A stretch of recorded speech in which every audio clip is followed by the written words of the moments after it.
I'm trying to get it an FT to get them when they're in hand and crypto, learn how to fix that. I don't really hold out the books, but I'ma learn how to fix that. Some opportunities that never come unless you paying attention, so no, I can't miss that. Moving MVP, I got the record, I might have to prove something. Big jumper worthy, they gon' have to retire my jersey early. Whole crew coming, had to work something, cause I had nothing in my pocket, yeah, I did all that. Big plans, partners trying to make profits, yeah, I did all that. Work, sweat, and tears breaking, even no wins, yeah, I did all that. Had to make it happen, putting hours in my practice, I did all that. Yeah, I can't take no loss, yeah, I don't even know what it costs. I hit the ground, then it go off, yeah, hit the ground, then it go off, yeah, I can't take no loss, yeah, I don't even know what it costs, yeah, I hit the ground, then it go off, yeah, hit the ground, then it go off, yeah, run it, ooh, I really feel it's my time, think it's my year, yeah, I really feel it's my time, think it's my year, yeah, I really feel it's my time, think it's my year, yeah, I really feel it's my time, think it's my big dog, walking big talk, young veteran, living legend, bet I'm better than them, this is my ship, I'ma jack it like Letterman, y'all better not let them in, they gon' rotate this, so I keep the pedaling, started a chain, the cycle is heaven sent, this is from God, but I'm not your reverend, not in the pulpit, I'm a pit bull in this element, yeah, said you gon' pull up then settle it, yeah, I've been married to this hustle, this is my ring, watch out step in it, yeah, and I ain't even got a yard, but I'ma get it here, watch out touch down, pulling plans out the clutch, everybody getting crushed, the cut down is for us now, have to work something, cause I had nothing in my pocket, yeah, I did all that, big plans, partners trying to make profits, yeah, I did all that, work, sweat, and tears breaking, even no wins, yeah, I did all that, had to make it happen, putting hours in my practice, I did all that, yeah, I can't take no loss, yeah, I don't even know what it costs, I hit the ground, then it go off, yeah, hit the ground, then it go off, yeah, I can't take no loss, yeah, I don't even know what it costs, yeah, I hit the ground, then it go off, yeah, hit the ground, then it go off, yeah, run it, ooh, I really feel it's my time, think it's my year, yeah, I really feel it's my time, think it's my year, yeah, I really feel it's my time, think it's my year, yeah, I really feel it's my time, think it's my, yeah.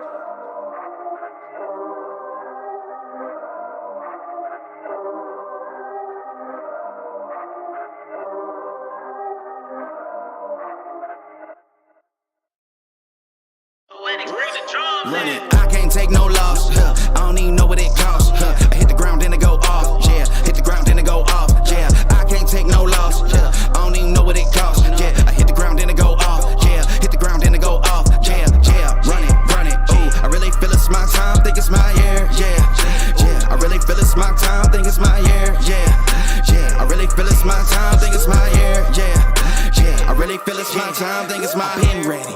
Used to hold myself back, my self-esteem damn bad. Gotta keep on chugging, ran through everything in front of me. Might smoke bed in heaven, got a whole agenda. Can't aspire to get ahead, so bump that, it's no surrender. Got a dollar flipped up, I'm trying to get it an FT to get them when they're in hand and crypto, learn how to fix that. I don't really hold out the books, but I'ma learn how to fix that. Some opportunities that never come unless you paying attention, so no, I can't miss that. Moving MVP, I got the record, I might have to prove something. Big jumper worthy, they gon' have to retire my jersey early. Whole crew coming, had to work something, cause I had nothing in my pocket, yeah, I did all that. Big plans, partners trying to make profits, yeah, I did all that. Work, sweat, and tears breaking, even no wins, yeah, I did all that. Had to make it happen, putting hours in my practice, I did all that. Yeah, I can't take no loss, yeah, I don't even know what it costs, I hit the ground, then it go off, yeah, hit the ground, then it go off, yeah, I can't take no loss, yeah, I don't even know what it costs, yeah, I hit the ground, then it go off, yeah, hit the ground, then it go off, yeah, run it, ooh, I really feel it's my time, think it's my year, yeah, I really feel it's my time, think it's my year, yeah, I really feel it's my time, think it's my year, yeah, I really feel it's my time, think it's my big dog, walking big talk, young veteran, living legend, bet I'm better than them, this is my ship, I'ma jack it like Letterman, y'all better not let them in, they gon' rotate this, so I keep the pedaling, started a chain, the cycle is heaven sent, this is from God, but I'm not your reverend, not in the pulpit, I'm a pit bull in this element, yeah, said you gon' pull up then settle it, yeah, I've been married to this hustle, this is my ring, watch out step in it, yeah, and I ain't even got a yard, but I'ma get it here, watch out touch down,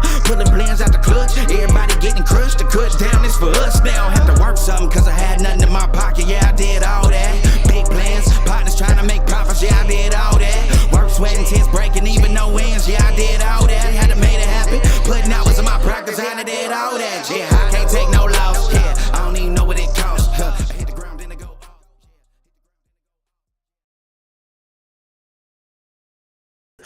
Welcome back to the Angry Man Podcast with Jason and Greg. He is Jason, the chosen one.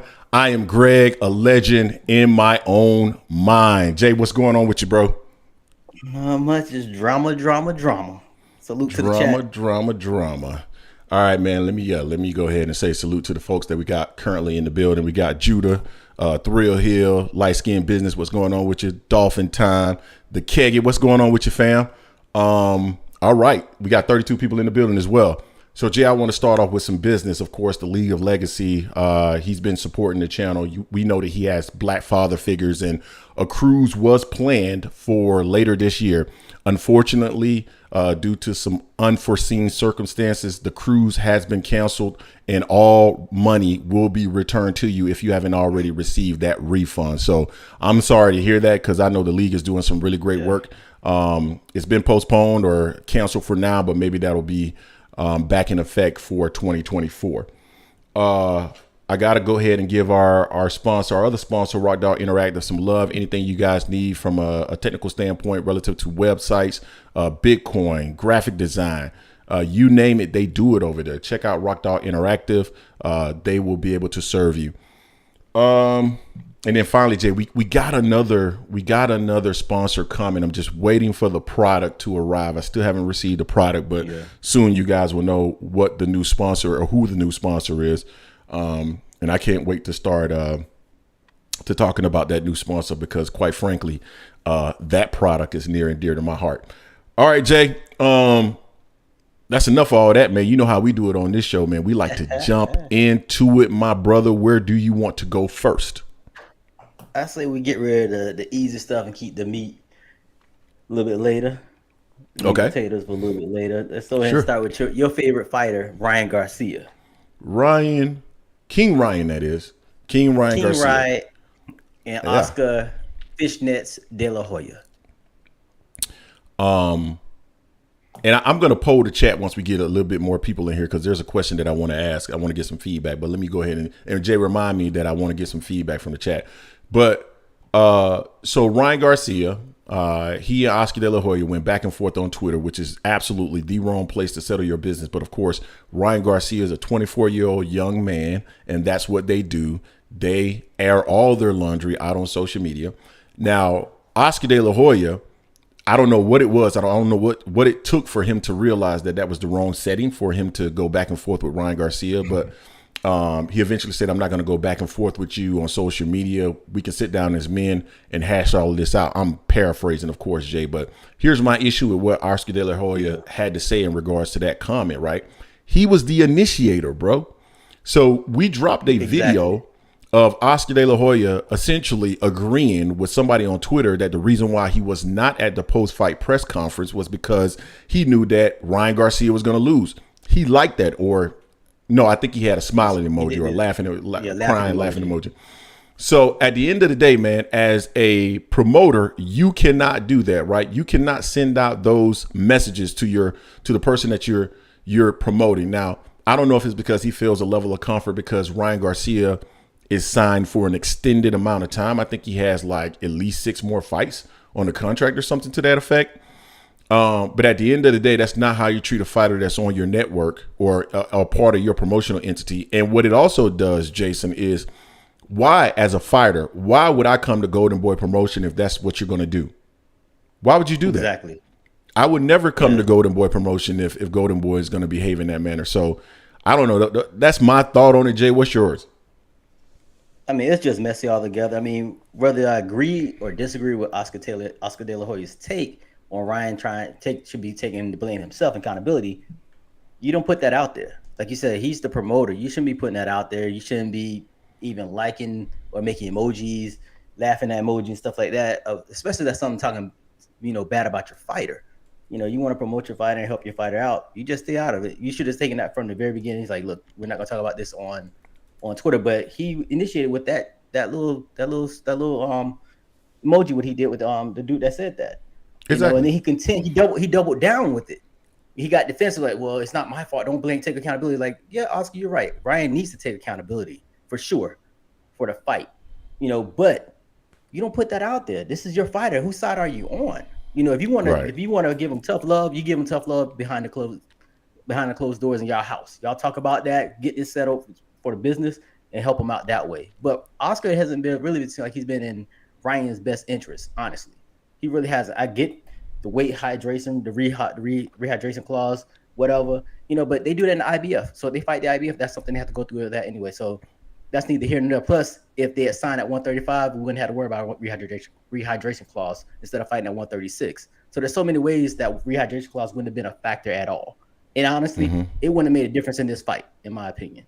Nah, he's starting to get beat up, man. As I said on the fight party that we hosted during that fight, I said right after the 6th round, I said if Ryan Garcia doesn't do something immediately, this is going to get ugly, because you could see it going in that direction. He was out of ideas. The left hook wasn't working. He had already been dropped. So it was clear to me that he was going in the wrong direction. So, I mean, at the end of the day, I don't think there's really any accountability for Ryan to take him in terms of, I mean, he stepped up and he lost. I mean, I haven't heard him making a whole lot of excuses about it. So as far as I'm concerned, he's taking accountability for it. I think the issue that he has currently is with Oscar De La Hoya, who's supposed to be his promoter, not showing the level of support that's required from a promoter. He has a fiduciary responsibility to support his fighter. And I don't even think he understands that he's hurting his brand. He's hurting his business by behaving in this manner. And this is not the only fighter that has an issue with Oscar. Blair the Flair Cobb has an issue with Oscar De La Hoya. Exactly. Canelo Alvarez had an issue with Oscar. There was somebody else who recently mentioned that they had an issue with Oscar. But now Ryan Garcia has an issue with Oscar, and I feel like he's been trying to get away from Oscar for quite some time now. So I think Oscar needs to improve his approach to his fighters. Otherwise, he's going to find himself out of business. That's just my opinion. Like Jay said, it's all about loyalty. Loyalty is the issue. Oscar wasn't there. And you notice since Oscar had that little video saying that they didn't attend the post-fight pressure because of death threats, he hasn't said shit about that since then.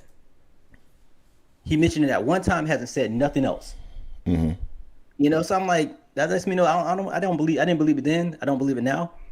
I mean, this is just real. This is a bad look. Because right now, Ryan is your cash cow. Absolutely. Hey Jay, was it on gear right now? But was it interesting to you the fact that he mentioned that Oscar De La Hoya was putting out there that fake fight with Manny Pacquiao, which makes me believe that the fight was always fake, right? I mean, I thought that was an interesting comment from Ryan Garcia. What's your thoughts on that? I think it was bullshit anyway. The fact I think Oscar hate the fact that he called Oscar's bluff on that. And Ryan seemed like he's trying to be like, look, I'm tired of being like a puppet, in this. Don't use me like that. I told you the fights I wanted.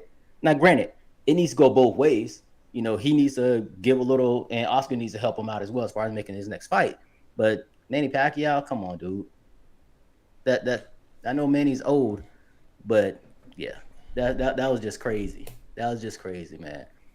Totally agree with that. Any other thoughts in regards to that, man? I feel like if he didn't have the extended contract with Golden Boy Promotion, I think this would end sourly in the next fight or so. But I think his contract is definitely extended.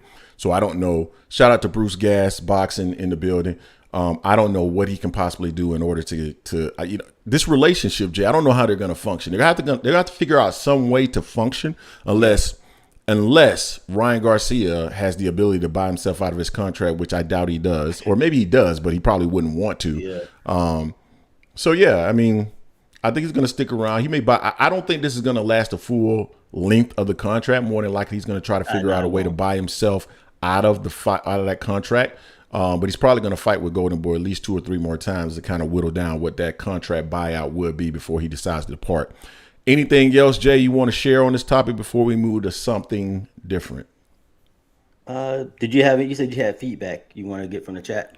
Yeah, I do want to solicit some feedback from the chat. But before I do that, we got 90 people in the building and 32 likes. If you get the opportunity, please hit the like button or the dislike button if you don't like the content, but make sure you engage. And also, if you're new to the channel, this is the Angry Man Podcast, AM Sports Media. We're always dropping content, documentaries, fight breakdown, skills breakdown, you name it. As a matter of fact, we're going to drop a skills breakdown probably sometime this week on Errol Spence, brand new, fresh off the dome, and we will be dropping that soon. So if you haven't subscribed yet, become a part of the family. This is the feedback that I want to solicit from the chat. So we had someone in the chat mention to us that they felt like we curse too much. We typically don't cuss a whole lot on our normal videos, like our our snippets or whatever you want to call them, like our short videos. But on the live streams, we do. And as a matter of fact, the live streams, we view the live stream as more about entertainment and less about, it's about the facts as well, but it's always about entertainment for the live stream. So just want to get you guys feedback. Are we cursing too much? Is there anything that we need to change? Drop it in the chat. Jay, what's the next topic that you want to go to? Let's see. It's so much, man. It's so much. You know what? Let's go ahead and tackle this one right now about Bud and Hey Molly Ma. Okay. Only if y'all talk about it. Only if y'all talk about it. You know who we talk about. But no, let's go ahead and get to Bud talking about he believes the fight sells itself. The fight between him and Spence. Now that's part of the meat. Now, are you sure you want to go there, or do you want to go to something else like Crawford in this conversation in regards to Jaron Ennis? Because we did drop a video on that topic as well. That was the other one I was about to go to as well. Let's go to that one and say Bud selling the fight later. We say that a little bit later then. So I dropped a video quickly. This was probably like right after the live stream. Yeah, I'm pretty sure it was right after the live stream that we did last Sunday, and it was from $1 million worth of game. And I hadn't watched it at the time, Jay. You had already watched it, so I started watching it, and I saw on there that he mentioned that. And Gilly, I don't even think Gilly knew that he was actually backing him in a corner, but he was, right? Because he mentioned, at this point, if they say other side of the street, that's going to mean you're saying he's on the other side of the street. And Terence Crawford said, well, I've never said that at all.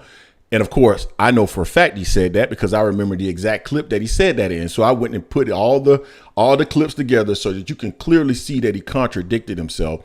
And I feel like that's part of the reason why Terence Crawford doesn't have more.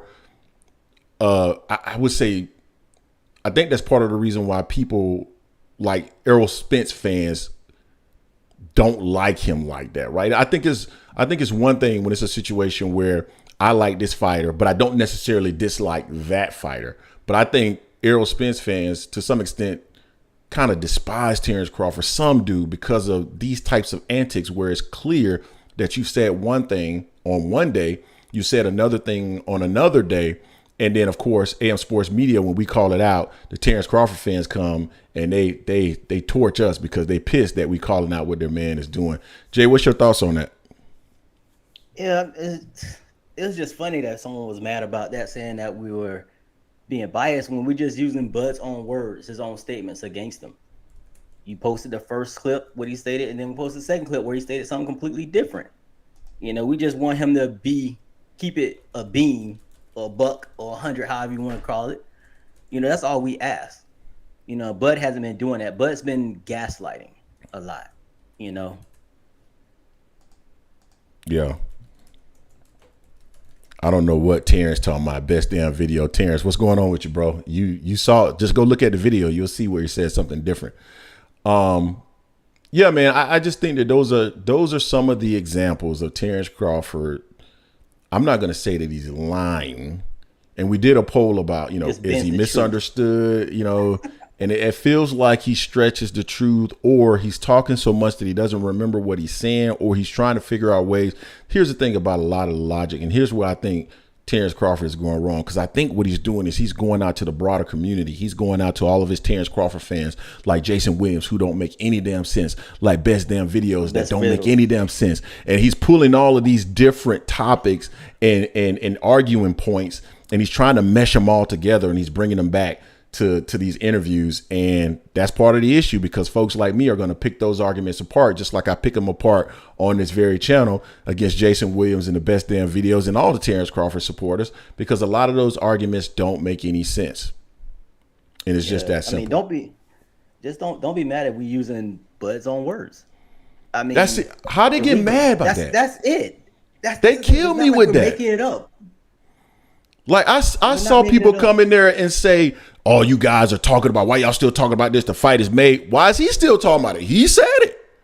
It's not like this is something that was said like, shout out to David H, man. Appreciate you. $1.99 so much, man. Thank you. Big Fish by TKO via Omaha I feel you on that. I feel you on that. But yeah, man, it's like I don't Byron Bradley, what's going on with you? I don't understand the vitriol that's directed at this channel because we are commenting on things that Terence Crawford is saying today.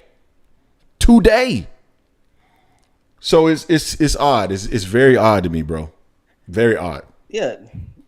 And Jason Williams, we're not saying Errol never lied about anything as well, but we haven't seen Errol continuously move the goalposts. Terence Bud is always shifting the narrative. He's always shifting it. What did Errol lie about? Errol said, I'm going to collect all the belts on my side. He did that. He said, I was going to come and fight. I was going to come to Terence Crawford once I did that. He did that. He said he was never going to fight Keith Thurman. Everybody wanted to point to that. Not everybody, but Terence Crawford fans. He didn't fight Keith Thurman. The Terence Crawford fans were talking about, I thought he was going to spin the block. He did exactly that. So, like, what is he lying about? Yeah, that's what I'm like. What is he lying about? That's what gets me. I don't understand that. It's like if you listen to Bud's first video that he came out when he was announcing he's fighting a BKL or whatever he said because he didn't know the name of it at the end of that interview or IG that he did. If you listen to it and keep replaying it, you're gonna get 1,000 different things out of it because he changes this narrative. He changes the story every time. And every video after that is something different. He's changing it. He said at one point, we're not going to get the fight. He also said that he doesn't need to fight. Now, I mean, which one is it? Only one person has been consistent saying that they want this fight no matter what. That's been Spence. Let's be real. Spence never said this fight was never going to happen. Bud said that out of his own mouth like 3 or 4 times. Let's be real. I agree. All right, man. King R said, "What's Errol's best win?" I don't know, man. What's Crawford's best win? What did he say his best? Ricky Burns. He said Ricky Burns was his best win. Ricky Burns. Okay. Jay, anything else you want to tackle on this topic before we move to something different? Nah, nothing else on this. It's just laughable to me though. It's just funny. All righty. Where you want to go next, bro?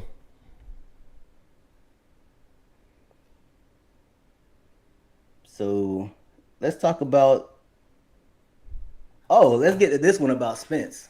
You know, him firing Al Haymon to go with Adrian Clark. Oh my goodness, man. I'm gonna tell you something, man. And shout out to Michael Price. Michael Price is an avid, he loves Bud Crawford.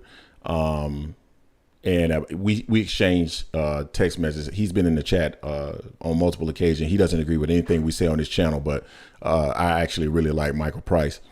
But he is an example of these fans that just create these narratives and then they run with the narrative, right?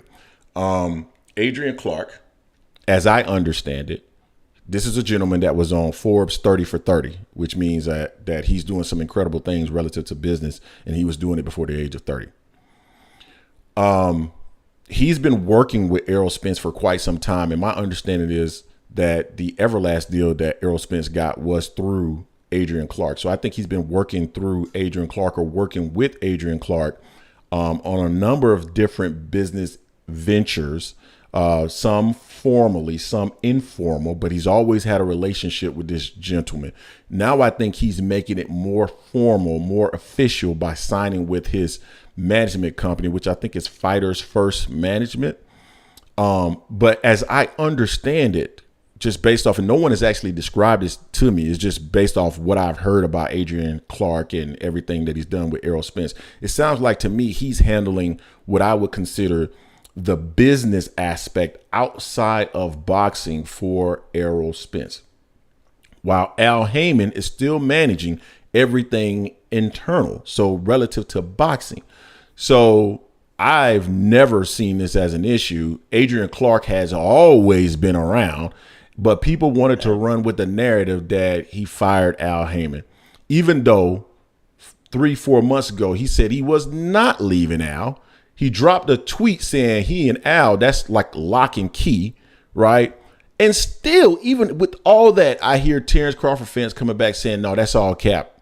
No, he was talking about Al when he said he was feeling played. I'm hearing that's not the case. So I don't know, Jay. What's your thoughts, bro? It's funny. It's like they're just saying that he's capping about that when he said, like he said, he's down with Al no matter what. It's like they can be different segments of his business that Adrian that's going to be mainly over with fighters first versus what Al is doing for his business career. So I mean for his boxing career, it's just crazy that they want to push a narrative and don't believe the man and his own words about Adrian Clark when Adrian Clark's been around him for a decade. I don't get it. I don't get it either. Whatsoever. Well, I know what it is. There's people. Yeah, I see Juice Lee in the comment section all the time, man. I actually rather enjoy his posts. And people usually don't call me Gregory, so I'm assuming he's saying that to be funny. But there is a natural. Well, I wouldn't say it's natural. There is a disdain for Al Haymon. I'm not going to go into why I believe there is a disdain for Al Haymon, but generally speaking, I believe entities such as HBO have an issue or had an issue with Al Haymon. Definitely Golden Boy had an issue with Al Haymon because technically none of those fighters were actually with Golden Boy or signed to Golden Boy. They were really with Al Haymon and working through Golden Boy. They had a working relationship. So Oscar's pissed about that because essentially he got fleeced and he didn't really know what was going on in his business. I think Bob Arum has had issues. Bob Arum has had issues with him as well, just because of the way that he's been able to conduct his business. And so there's a reason why people want to be so negative relative to Al Haymon and anything that they can try to pull from to say the guy's career. I actually saw someone post a comment on the truth behind Errol Spence versus Terence Crawford, which is still, people are still watching that. It's crazy. We did that like 2 months ago. The guy literally said that Al Haymon is a known criminal. The guy said that Al Haymon, Jason, is a known criminal. What? Yeah. So this is just how emotional people get without any facts, without any information. The guy went right on there and said Al Haymon is a known criminal. So those are the types of things that are just amazing to me. People run with narratives. They create narratives, and there's a reason why they don't like Al Haymon. Like I said, I'm not going to go into it, but there's a reason why. Yeah, it's just funny. It's just ridiculous to me. But see, since we did touch on, did you get you got anything else for this one? I don't have anything to go into. Well, I will say this. Fahim Sadiq Sator, you guys know why, and all you got to do is look at Jay. Tunnel vision is speaking to it. You guys know why. All right, man. What's next? What's next on the slate, Jay? So, we may as well go to this one right now since he got a big fight on Friday, June 9th. Adrien, the problem, Broner versus the full daytime lawyer, something Hutchison. AB thinks EJ is better than people think as far as his footwork, his boxing skills, the whole nine. What's your thoughts? On the fight? I'm sorry, I was reading the comments. On the fight or... So I want to talk. I'll speak to a couple of things in regards to that because the fight is nothing to really speak to. It's a big fight. Let me start. Let me say this. So let me preface my comments by saying shout out to Fight Hype. But they posted a video basically saying that Don King sounds off on Terence Crawford versus Errol Spence, Adrien Broner, so forth and so on. Don King didn't say a damn word about Terence Crawford and Errol Spence. They asked a question, he didn't answer it. So I felt like that was kind of disingenuous, if you will. So I wanted to put that out there because I thought that was interesting.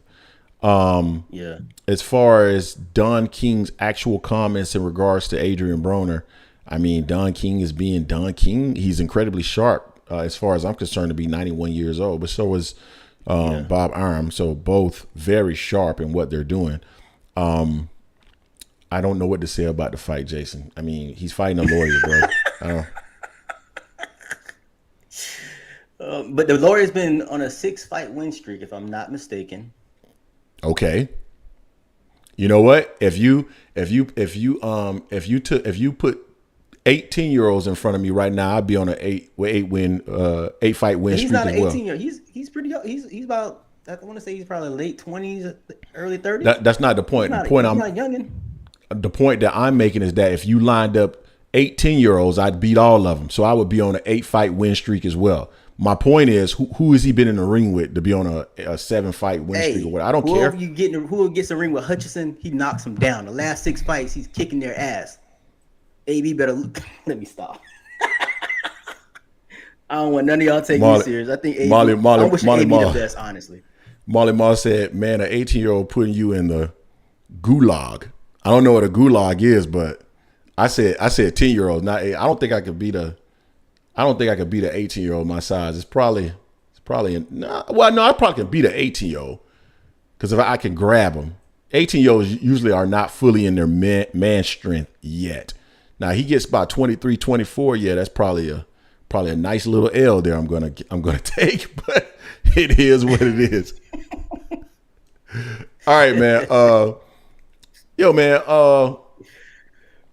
What's a gulag? I don't know what a gulag is. My bad.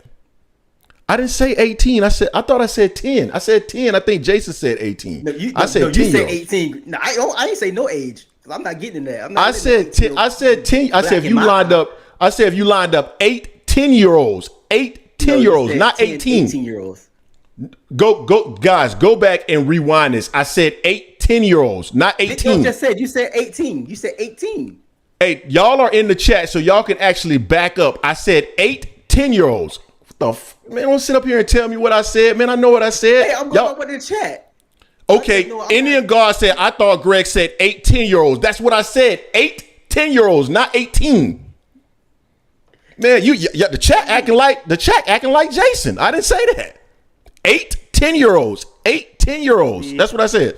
I said 8 10-year-olds, not 18-year-olds. I said 8 10-year-olds. You said 18-year-olds. Miss Vegas. I said 8 10-year-olds. Okay, Mr. Blue said he said 10-year-olds. 8 10-year-olds. 8 10-year-olds. 8 10-year-olds. I hate you all. I hate every one of y'all.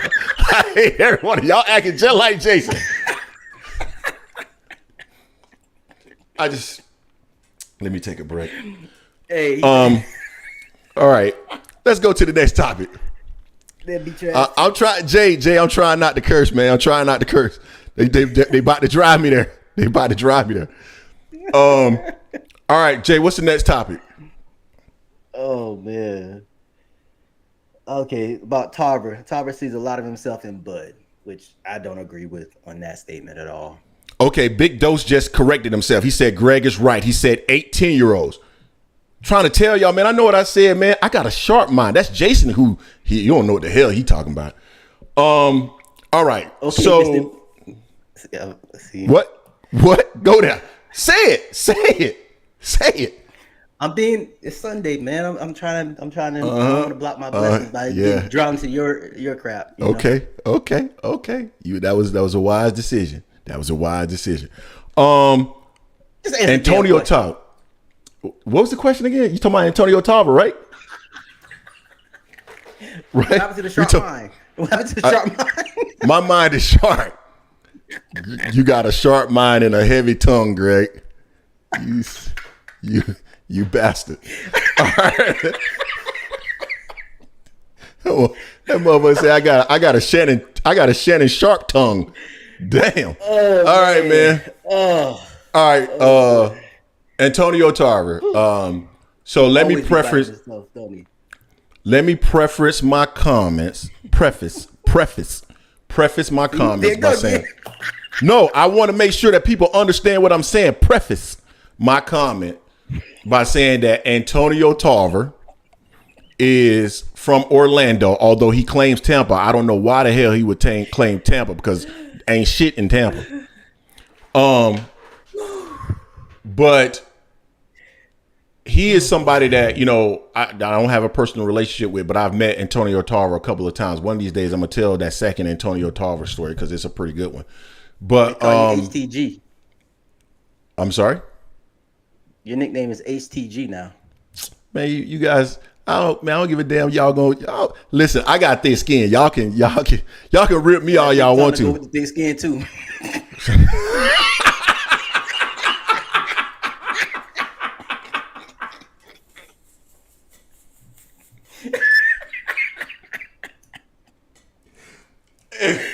Hey, man. Okay. All right, man. Anyway. Okay. I'm cool with that. Thick tongue. All right. I'm cool with all that. Heavy tongue grit. Again, I got thick skin, so that don't bother me. Anyway, what was that? Antonio Tarver. Back to my sharp mind. Antonio Tarver. I like Tarver. I got respect for Tarver. I liked Tarver as an analyst, and I think he's good at analyzing fights and things of that nature. I think that Antonio Tarver, though, I think it's revisionist history. Jay, you were around. Shout out to Juice Lee. Appreciate you, man. $10. Ayo, Greg, when the big fish leave the fryer on the 29th, you got to hang up a life-size Bud poster and pledge your allegiance. Never. Never. But yeah, but I will give him his props if he does win. For sure. Tarver, I mean, a lot of the people that follow boxing, a lot of us have been around for a long time, Jay. And Tarver really isn't that long ago. We're talking about Tarver. Tarver is about 20 years ago. I mean, he probably last fought in probably like 2008 or something like that. But when he was, let's quote, say quote unquote in his prime, this was probably 2000, 2001, 2002, 2003. He beat Roy in 2003, I believe. So yeah, that was a sad day. Revisionist history, and we just recently saw Roy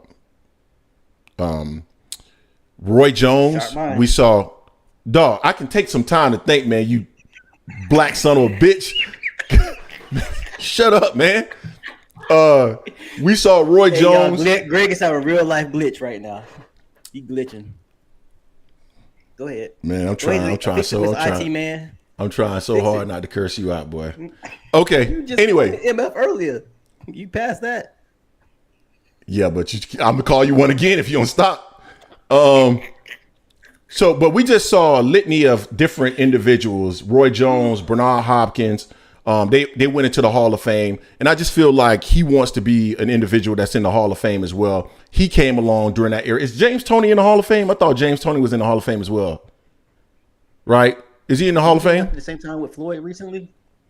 I feel like James Toney. I know Hopkins and Mayweather were there, and Ward was a part of that class, but I can't remember if James Toney. I feel like James Toney was a part of that class too. I'm pretty sure James Toney was a part of that class, but he just seen his peers, his contemporaries, go into the Hall of Fame, and I feel like now that he still has a voice relative to boxing on his platform, he's now living a bit of revisionist history, talking about, oh, Crawford is like him. He reminds him of him. He got that dog. And he has spoken on occasion as though they have similar skill sets. I'm here to tell you, they are nothing alike to me.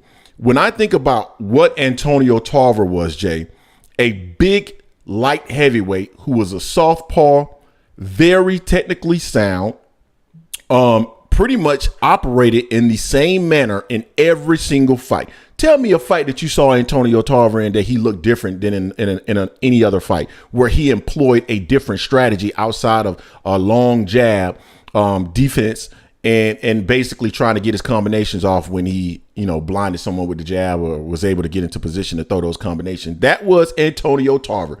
He beat Roy Jones. That was not I would say that Antonio Tarver would have given Roy Jones problems regardless of what era it was or, what version of Roy was there, just because of the stylistic matchup and the size. But still, he beat a faded Roy Jones. And I think he's trying to elevate himself by tying himself to Crawford. And I just don't see it. Like, he reminds me more of Errol than he does of Terence Crawford, except that Errol is by far more offensive than Tarver. Tarver would go into a shell and wouldn't even throw if a lot of offense was coming at him. So when he starts talking about make a motherfucker miss and make a motherfucker pay, he did that one time, dog, against Roy Jones, where he was able to beat him to the punch. That's how I view Tarver. So to me, it's revisionist history. I mean, maybe I'm saying something that, you guys don't agree with, but Jay, what's your thoughts on that? No, well, let me clarify what I'm saying to Jason Williams. Jason, what I'm saying, stop it about can you blame Tarver who doesn't want to associate themselves with the best. Now I don't agree with you, Greg, as far as Tarver and Roy. I think Roy would have sparked him. False. I think Roy would have sparked him back then. False. Also, shout out to Big Dose for the $2 donation. Appreciate that. Juice Lee, if Greg got to do something, me and Greg have to do anything. If Spence loses, you gotta do something too. I'm not doing a damn thing if anybody lose. You might if Errol Spence lose, you motherfuckers might never see me again. Hey, I might be gone, bro. But y'all go ahead, bro. Go ahead. But I mean, I agree with you about Tarver on this. I think Tarver's talking about he's the dog. I'm like, Bud and Spence both have a dog in them. Just the way they fight. Do I agree with who Bud has fought his last few fights as far as the competition? Not really, but Bud bit down and got people out of there like you're supposed to if they're A, B, C, or D level fighters. He did that. Yeah. He did get mean. He gets mean in there. So I respect that. Now Tarver, he got his jaw broke against Eric Harden? Was it Eric Harden that broke his jaw? Yeah, I think it was Eric Harden. And he came back and beat him in a rematch. He came back and beat him in a rematch. But that fight there, the winner of that fight would have fought Roy. Eric beat Tarver and then got destroyed by Roy. Mm-hmm. That Roy, I think, would have whipped Tarver. I think he beats Tarver. I think he beats Tarver's style. Too close. Tarver's style was so defensive and would go into a shell, it would be very hard to knock him out. Would Roy beat him? Absolutely. I think Roy, the prime version of Roy, would beat him. I just don't think the prime version of Roy would beat him like he beat other fighters because of the range, the size, and the defense that Tarver employed. I just don't feel like he would beat him like he beat some of those other fighters at 175. But I still think Roy wins. Okay. Salute the D-Town Boxing for the $2 donation as well. Appreciate you, D-Town. But yeah, Tarver's style wasn't nothing flashy. That's what Spence gets cracked on about. Spence isn't flashy. He's fundamental. He's more fundamental. I agree. But it's more athletic and more flashy with it. He switches from time to time, but not often. Usually when he switches, he stays in that stance typically.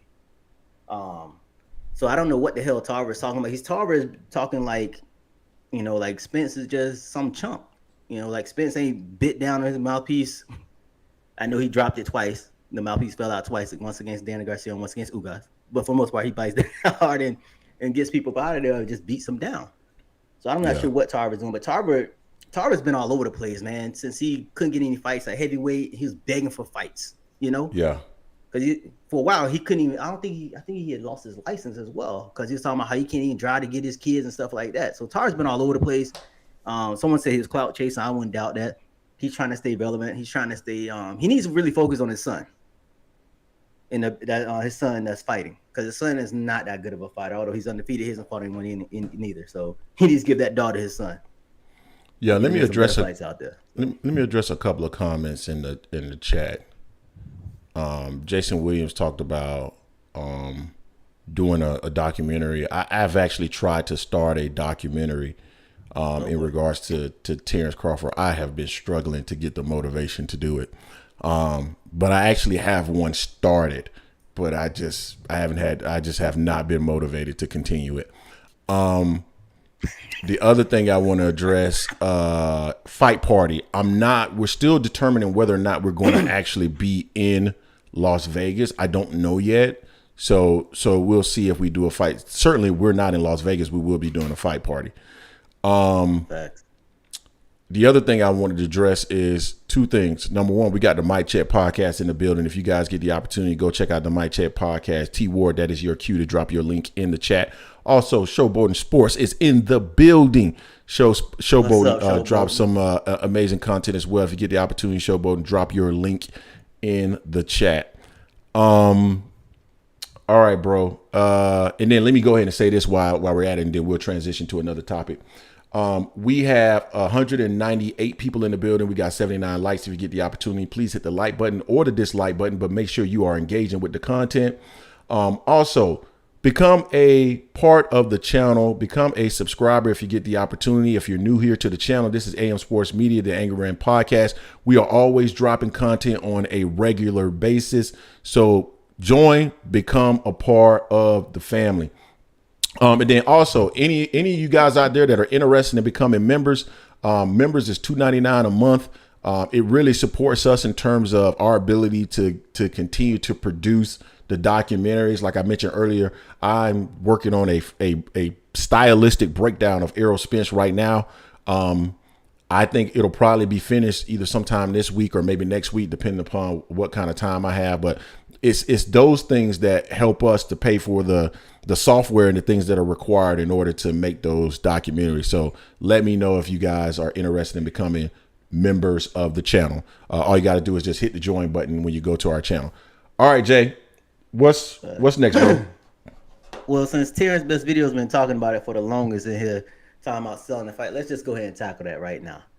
Bud believes the fight sells itself. He's saying Errol Bud's the only one selling the fight right now. This is going to be the rare time that I agree with Terrence's best videos. I agree. Errol's not selling the fight right now. Yeah.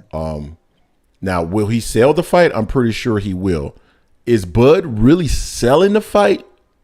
If you call doing the interviews, then yeah, I would agree he's selling the fight. But that's just really a part of just the promotional aspect of it as well. But when I say sell the fight, man, I think you really have to go on these platforms. I think you really have to be engaged. I don't think this fight sells itself, and here's why. Terence Crawford is not well known outside of hardcore boxing fans. Hell, even the security guard didn't know who the fuck he was, right? So clearly he is not well known outside of these boxing hardcore circles. Errol Spence is a little more well known because of where he's from. And he's been kind of tied into that whole Dallas region and Dallas Cowboys, and they did a pretty good job in promoting him through that aspect. So he is more widely known, yet still not, generally known by the general population, right? So because of that, this fight does need to be sold. And I don't even see how anybody can, I don't see how. Yes, for a hardcore boxing fan, no one needs to sell us on this fight. This is the best fight that we will probably have in the last, 20 plus years. It's probably going to be that type of fight. So yeah, you don't have to sell us, but you absolutely have to sell. You absolutely have to sell it to the general public, because the general public don't know these guys to that extent. And when you get into that 1 million buys, you are beyond hardcore fans. You are now going into the general public, right? You're grabbing those individuals, right? And Jay, I was mentioning this, or I mentioned this on the video, that, I had cousins that were in town this past weekend. And I have a homeboy who off and on kind of knows about boxing. They both knew the particulars and the details associated with the Ryan Garcia and Gervonta Davis fight. Mm-hmm. Watched it, spoke to it. They knew the particulars. When I followed up and asked questions about Devin Haney, no idea who he was. Terence Crawford, no idea who he was. And the one person, the cousin that knew who Spence was, called him Spencer. Spencer. So he doesn't necessarily really know him either. So at the end of the day, yes, this fight needs to be sold, because these two gentlemen, although great fighters, they have very reserved personalities. In the general public, they don't know who they are. Exactly. And I mean, on top of that, like you said, they're both reserved. It's not no fault of them, of either fighter just being a reserved or laid back type person, but to sell this fight, they have to sell this fight, because neither one has a following like a Ryan and Tank. Also the Ryan, although Ryan's not real big, not real popular per se in the Mexican community, he still had them watching him get his ass knocked out. Mm-hmm. And someone to support him. We don't have that dynamic with Spence and Bud. So the fight does not sell itself for me. I don't see it doing 1.2 million. I don't think it does 1.2 million either. I don't think it's going to do those numbers. And think about this, guys. Think about how much, because people are sitting up here saying that, PBC didn't want this fight, but think about this. There's no way that PBC honestly believes that this fight is going to do 1.2 million buys, just because they have models, man. Any of these businesses, they have ideas of what a fight might sell. Now, I'm pretty sure that the 1.2 million did surprise them relative to Gervonta Davis and Ryan Garcia. But at the end of the day, they have an idea of what this fight is going to do, and it's not going to do 1.2. So if they are guaranteeing $10 million, they are taking a big $10 million a piece is what we heard. They are taking a significant risk to make this fight, period, in my opinion.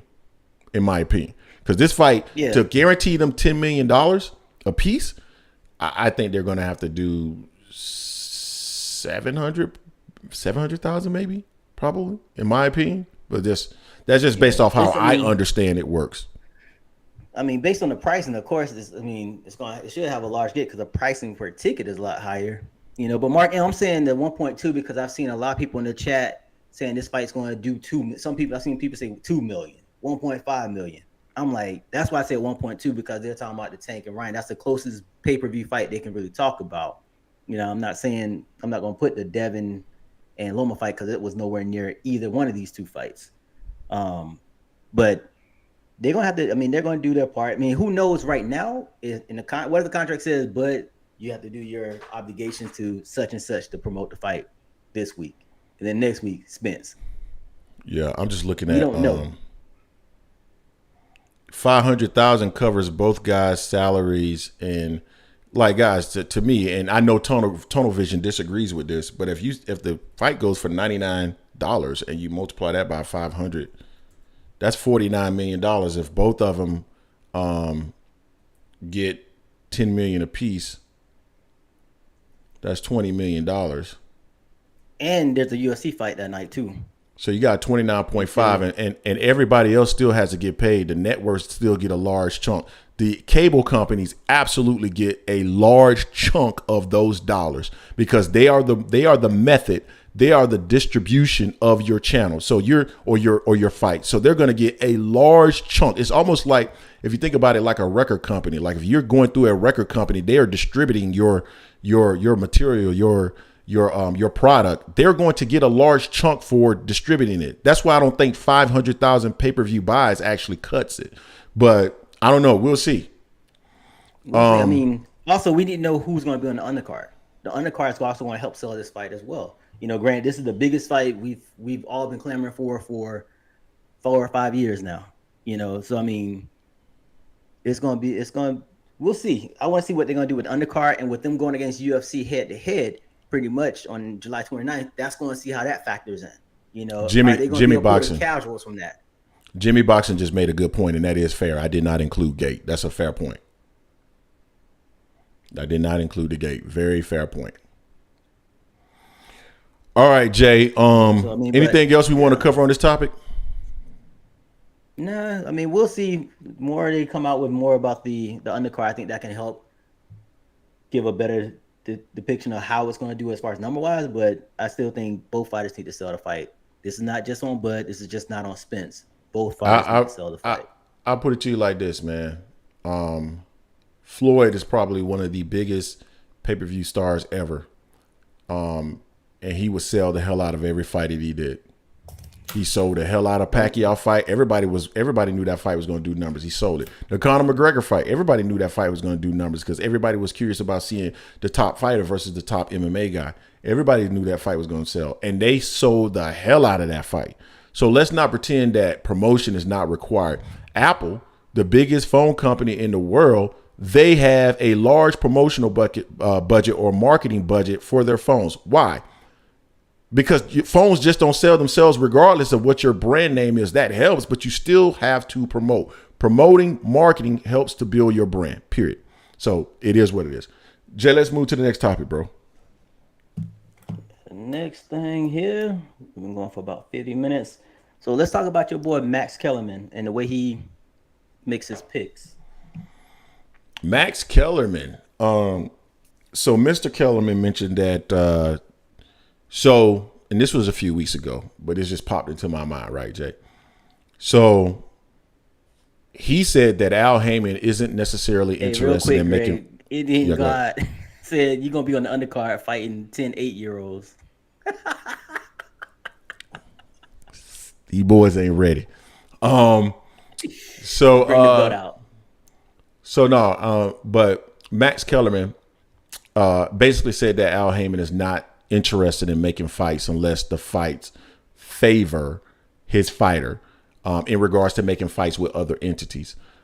Because initially it was he just want to make fights with other entities. Then when people pointed out the fact that he made fights with, Wilder, Deontay Wilder versus Tyson Fury, or the fact that he made the fight with Gervonta Davis and Ryan Garcia. It was because he was pretty sure that his fighter was going to win that fight. Now, we know that this fight supposedly is a 50-50 fight, and the only way Al Haymon makes fight is if he knows for sure that his fighter's going to win. So based off of Max Kellerman's logic, then he would then pick Spence because Al wouldn't have made the fight unless Spence was going to win, right? Yeah. I mean, that's how I'm viewing it. So I'm assuming that the next time we see Max on boxing, my expectation is that he's going to pick Errol Spence to win this fight using Max Kellerman logic. Yeah. Also, we're using Max Kellerman logic with the doggone new scoring system. It might be like 28-7 final scorecard with Max Kellerman type scoring. What do you mean, Max Kellerman scoring? What you talking about? Max was talking about after the Loma and Devin Haney fight, he wanted to try to implement a whole totally new type of scoring type shit. It's just he was saying some shit like, it's like, yeah, after the end of the round, who do you want to be? Which guy would you rather be? Would you rather be this guy or that guy? That's the guy who won the round. And I didn't get into too much further than that. I saw Chicken Talk talking about doing the scorecards a few fights ago, and the shit was just crazy. But Max is all over the place. Max Kellerman is too smart to be saying dumb shit like that. Yeah. I may bet on the 10 8-year-olds. Greg is all okay. You synthetic knee. At least I got good knees. You trying to be funny. You trying to be funny. What you talking about? I saw your comment in the chat. You trying to be funny. I got a better chance against 10 8-year-olds than you do. You can't even. You have no lateral movement. What you mean? What you mean? What I mean? Man, Jason been to the doctor every week for the last 10 weeks checking on his knees. That's what I'm talking about. How you gonna talk about me? Hey, your tongue getting in the way again. You messing up words and messing up syllables and stuff. So first of all, fuck you, and fuck you again. That's number one. Secondly, you got synthetic knees. You got synthetic knees. That's what I'm talking about, you bastard. Anyway,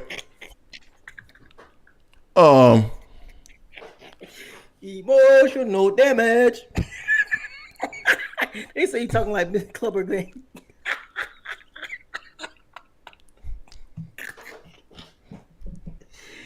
Oh, it's the HGH-HTG.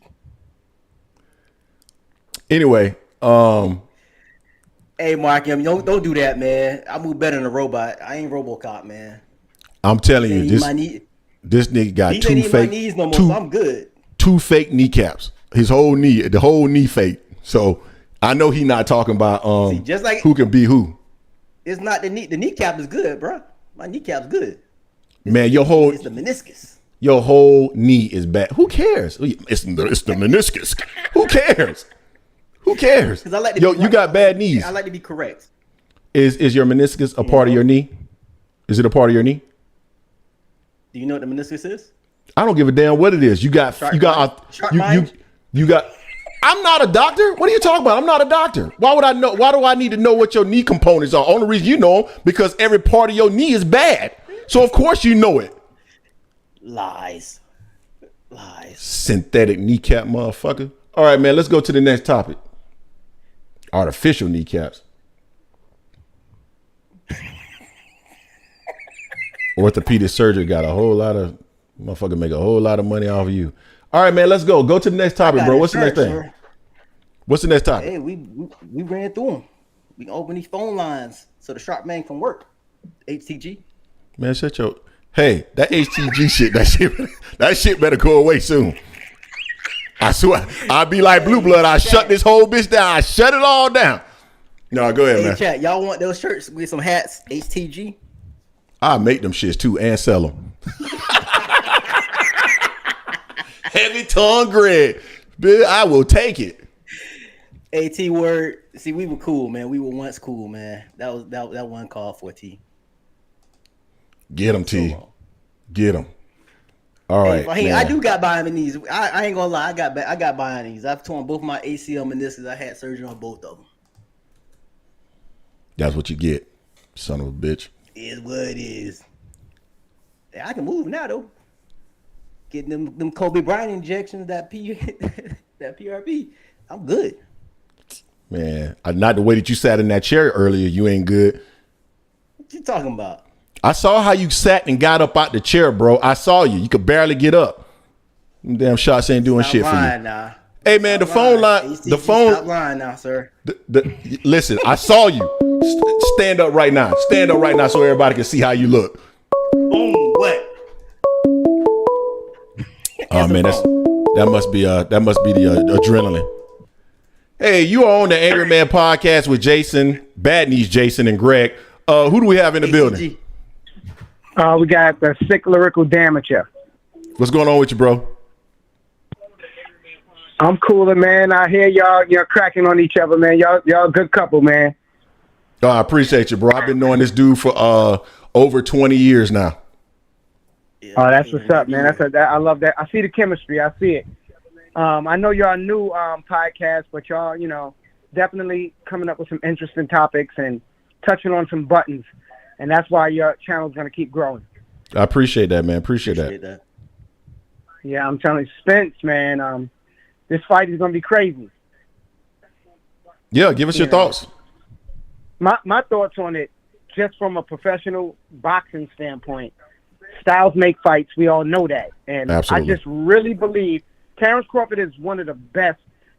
Has some of the best abilities. But Styles make fight, and I think his style is all wrong for Errol Spence. Errol Spence is a pressure fighter, works behind his jab, hits the body, starts fast, ends fast, so bunch of punches. Terence Crawford starts slow, try to figure you out, and a lot of fighters give him a lot of time to think. Spence is not going to give him time to think. We're going to really see how Terence Crawford's abilities are. They all say it's mental, and that he's the best mental guy, and Teddy Atlas said he's one of the best reflexes, and he reminds them of Roy Jones and all this other stuff. But one thing Roy Jones did in his prime, Roy Jones threw a lot of punches.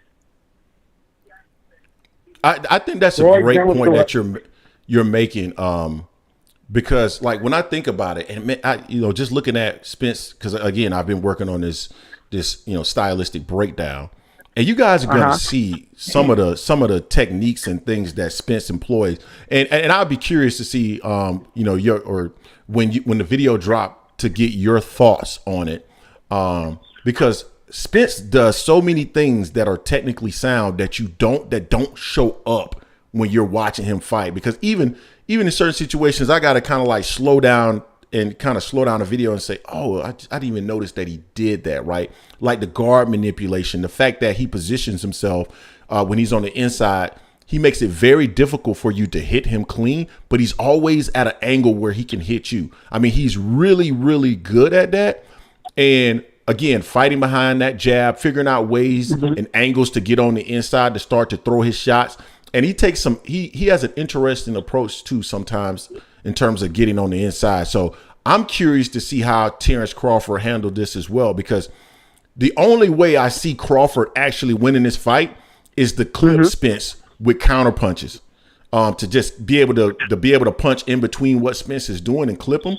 But if he can't do that, he's in for a long night, in my opinion. Yeah, it's true, because it's so simple when you look at.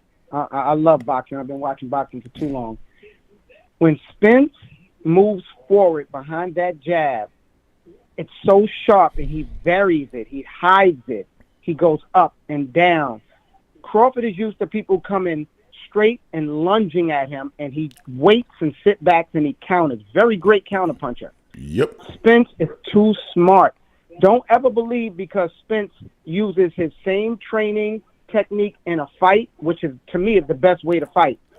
He goes into a fight and he employs the training and the sparring and all the stuff that they did to prepare for the fight. He fights the same exact way, but within the fight, he makes his variations within the fight. Terence is the total opposite. He does not train the same way Spence is. He trains a certain way, then he comes in a fight, and then he waits and sit back and try to counter and watch for openings.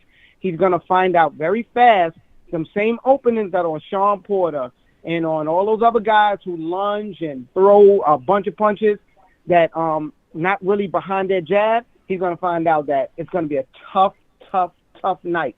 And them body punches, he don't, like you just said, I agree with you, Greg. He does not move like he used to move at 135. I don't know why people keep talking about he's a great mover. He's going to do this and do it. He does not move the same way at 147 he did at 135. And when Spence hits you with them body punches, you ain't going to move at all. He keeps talking about, how Ugas was just standing there. He's just taking all the punches. No, he was not standing there. He could not get away. Spence cuts the ring off from the left, right. He throws punches at angles. Even when you move, he can punch on the move. Not a lot of fighters can do that. They have to be set. They have to be, remembered how they fought the last guy. I'm telling you, it's going to be a tough night for that man. I think so, too. I think it's going to be and don't get me wrong, Crawford has abilities that can give Spence challenges as well, because I think incredible abilities. Yeah, I think the ability to counter in between shots is going to be something that Errol's going to have to be very mindful and careful of against someone like Terence Crawford. But here's the deal. Errol Spence he's a tremendous fighter on the inside in terms of defense. The amount of shots that Errol actually avoids when you're in like close proximity, he gets hit just like any fighter. They all get hit. It's boxing. You will get hit. But the amount of shots that he avoids on the inside, considering he's such an offensive fighter, I mean, it's amazing to me. The defense is so underrated. And Jason Williams was talking about his footwork will get exposed. Spence's footwork is great. The way that he pivots inside and pivots outside, he doesn't bounce around. And I think because it doesn't look flashy, people underestimate it, but his footwork is pristine. Exactly. And that's the reason why he gets on the inside and most of the time he's in position where he can get his shots off, but his opponent can't get a good power shot off. I'm trying to tell you, I've been watching the film. The kid is legit. Listen, it's hard to, I've really never seen somebody like Spence where he cuts off the ring with his pressure. And that's not his feet. That's why people say, he has slow feet or he doesn't move a lot. The reason why, he anticipates where you're going and he cuts you off with his pressure. And when you go that right side and you get hit with that right hook or that body shot to the right side, that makes you want to go left. And when you go left and you get hit with that overhand left or that left to the body, you stay still. That's how he positions you. He puts you exactly where he wants you to be so he can hit you. Terence Crawford, great counterpuncher, but I'm telling you, if you're going to sit back and wait to counterpunch Spence the whole night and think that's going to be your formula, you're going to be in for a rude awakening and a long night, and I just don't see it going 12 rounds unless Terence Crawford goes for the kill. And maybe he'll get knocked out. Maybe he won't. But if he do not go after Spence, he's in serious trouble. Yeah, I think he has to get Spence respect by the ability to hurt him.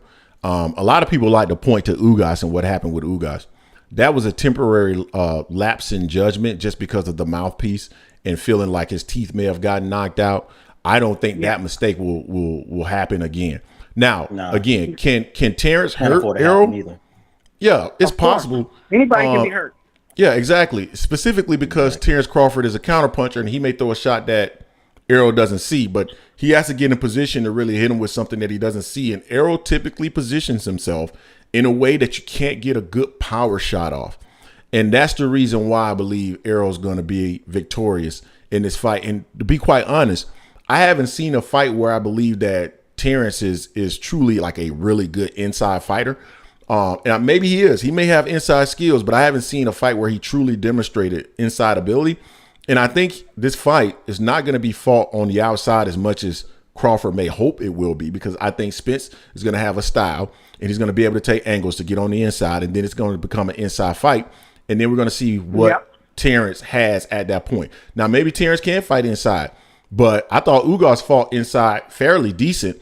But when you're inside, Spence is going to be prepared basically because he's going to know what angle he's at, and he's going to be prepared for a shot coming from that angle. So I think it's going to be less of an ability to catch him by surprise once he gets on the inside. So I think it's a hell of a fight, and I can't wait to see it. But you know what? We asking too much as boxing fans. We know this. One is 35 and one is 33. And if you think they're going to do some new thing in the ring after all that time of fighting, all of a sudden Terence Crawford is going to be a great inside fighter, it's not going to happen. He is going to fight the same exact way he normally fights. He's a counterpuncher. He counterpunches because he don't like to get hit. When he do get hit, he comes at you. And that's going to be another mistake, because if he thinks coming at Spence is going to be the same as coming at, one of those other fighters, it's going to be a rude awakening. And Terence Crawford's logic on, like, angle theory, his logic is insane, flawed, and if he goes anywhere near that logic, he is going to get knocked out. That's the way he's going to get knocked out. If he really believes that triangle theory that, well, I beat old Sean Porter, and I'm going to say old Sean Porter, not because he was old, because he had 1 foot in, 1 foot out. He admitted he wasn't training the same. His father knew he wasn't training the same. He's not the same fighter from the time he fought Spence. He was much faster, much more focused, much more aggressive. But his aggression was a smart aggression during when he fought Spence. When he fought Terence, he pretty much said, you know what? Because when he got knocked down the first time, he wasn't hurt. He was surprised. He was buzzed. And if he would have just boxed that whole round and just relaxed, he always tried to get back. And Terence Crawford knew it. Yeah, he's going to try to come back at me. I'm just going to do the same thing, sit back, wait back, counter punch, get him down. And his father, I don't know what his father was thinking. That was the worst stoppage I've ever seen in my entire life. That was the worst stoppage. They complain about the scorecards with Devin Haney and Lomachenko, which I think was a fairly close fight. It could have went either way. It depends on how you watched it, how you looked at it. It wasn't a robbery. It could have went either way. I thought Lomachenko landed cleaner shots. Devin Haney landed more body shots, but it could have went either way. But what his father did to his son, it was terrible, man. You don't do that. I mean, I wouldn't speak to my father for a little while, because we have a little issue. Dad, don't come over the house for a couple of months. Something. But it's gonna be a great fight, man. I think it's a 50-50 fight, but I just think that if we're going by who these people are, Terence is a counterpuncher, and Spence is an aggressive fighter behind his jab, body snatcher, eye collector, and bone crusher. Period. Agreed. Anything else you want to share with the people before we move to the next call? Yeah, man. Just if y'all not subscribed to these brothers' podcasts, man, they got information that y'all need to know and get different vibes. Visit other channels, but subscribe to this one, man, and like they say, like, hate, whatever you got to do, but make sure you're watching. All right, man. Appreciate that, bro. Thank you. Appreciate you. All right, man. Be safe, y'all. Jason, peace. Peace. All right, man. Real quick, we got 231 people in the building, 120 likes. If you get the opportunity, please hit that like button or the dislike button, like my guy just said. But make sure that you're engaging with the content. And also, if you're new to the channel, this is AM Sports Media, the Angry Man Podcast. Jason and I, we run this channel. We've been running it for about a year now. We are always dropping content, video clips, documentaries, stylistic breakdowns, you name it. We do it here from a boxing perspective. So make sure that you become a part of the family. All right, Jay. Phone lines are still open, guys. So let us know. Yeah, I saw someone here said Loma got robbed. That wasn't a robbery. It was a close-ass fight.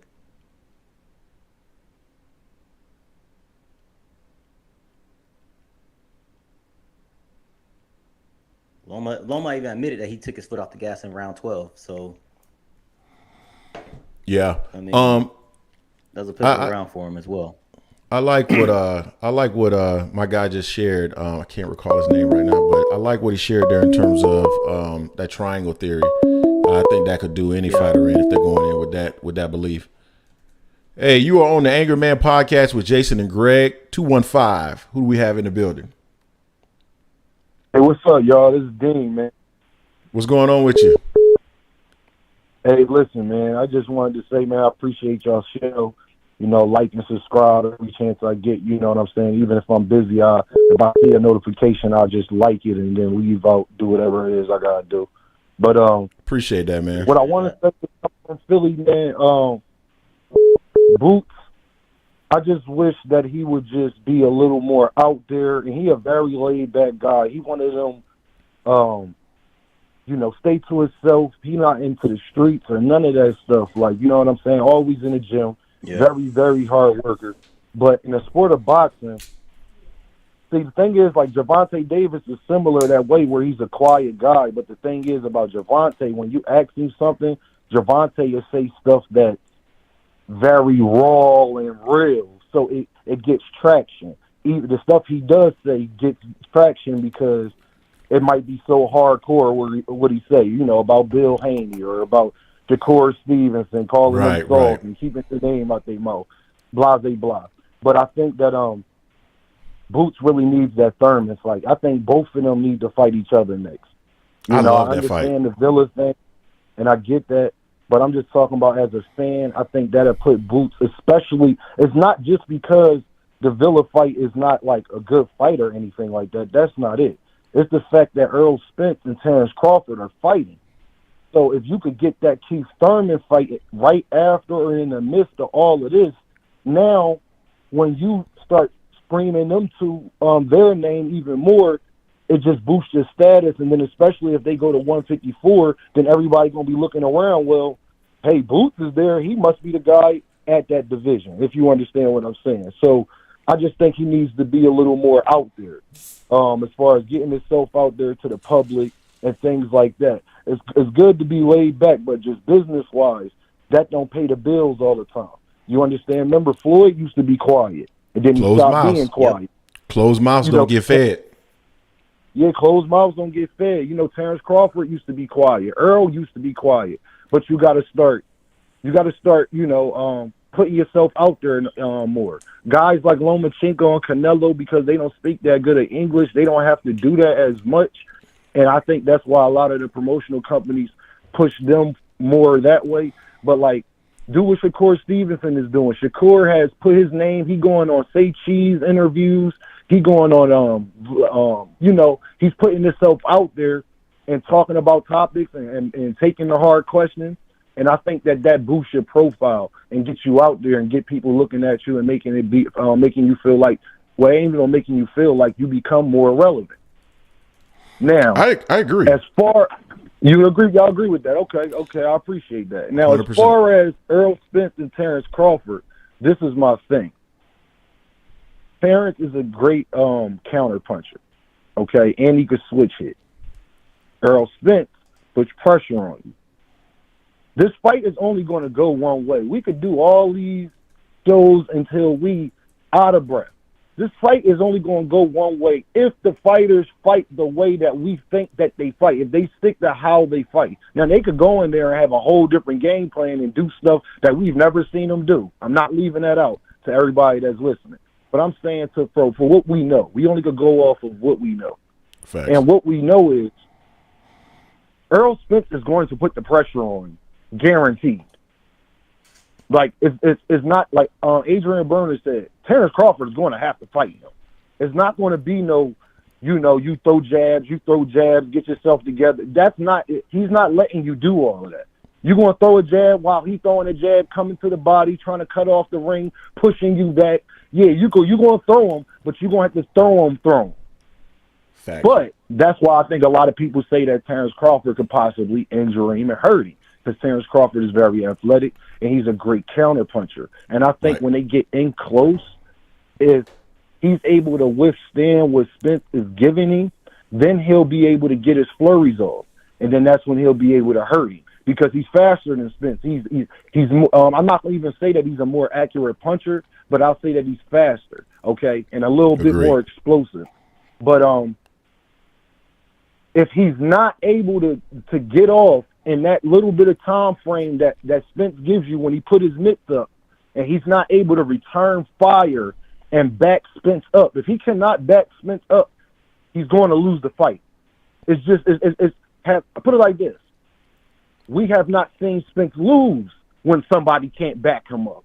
Nobody's been able to back him up. So I'm just going off of what I know.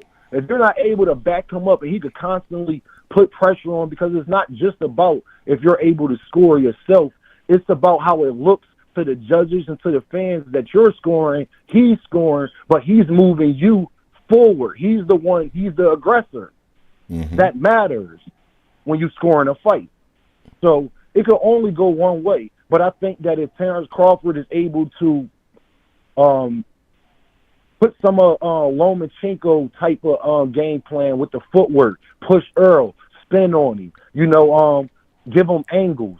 Every time Errol starts throwing a jab, get out the way, block the jab, go to the body, do a little bit of what Devin Haney was doing to Lomachenko, where I'm attacking the body where even if you throwing a jab, it's not as effective because I'm hitting the body while you throwing it.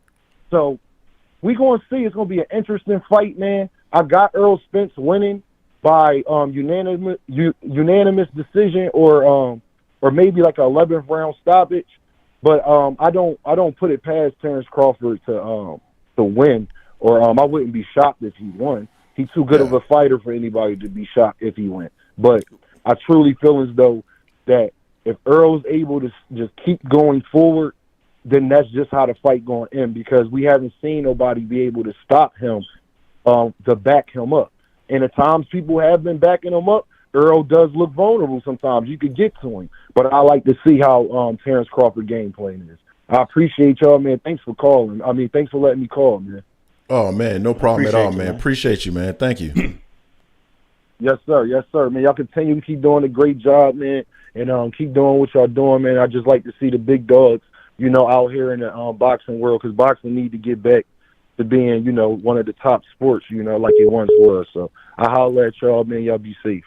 All right, man. Peace. Appreciate you as well. All right, man. We got that 865 in the building, Jay.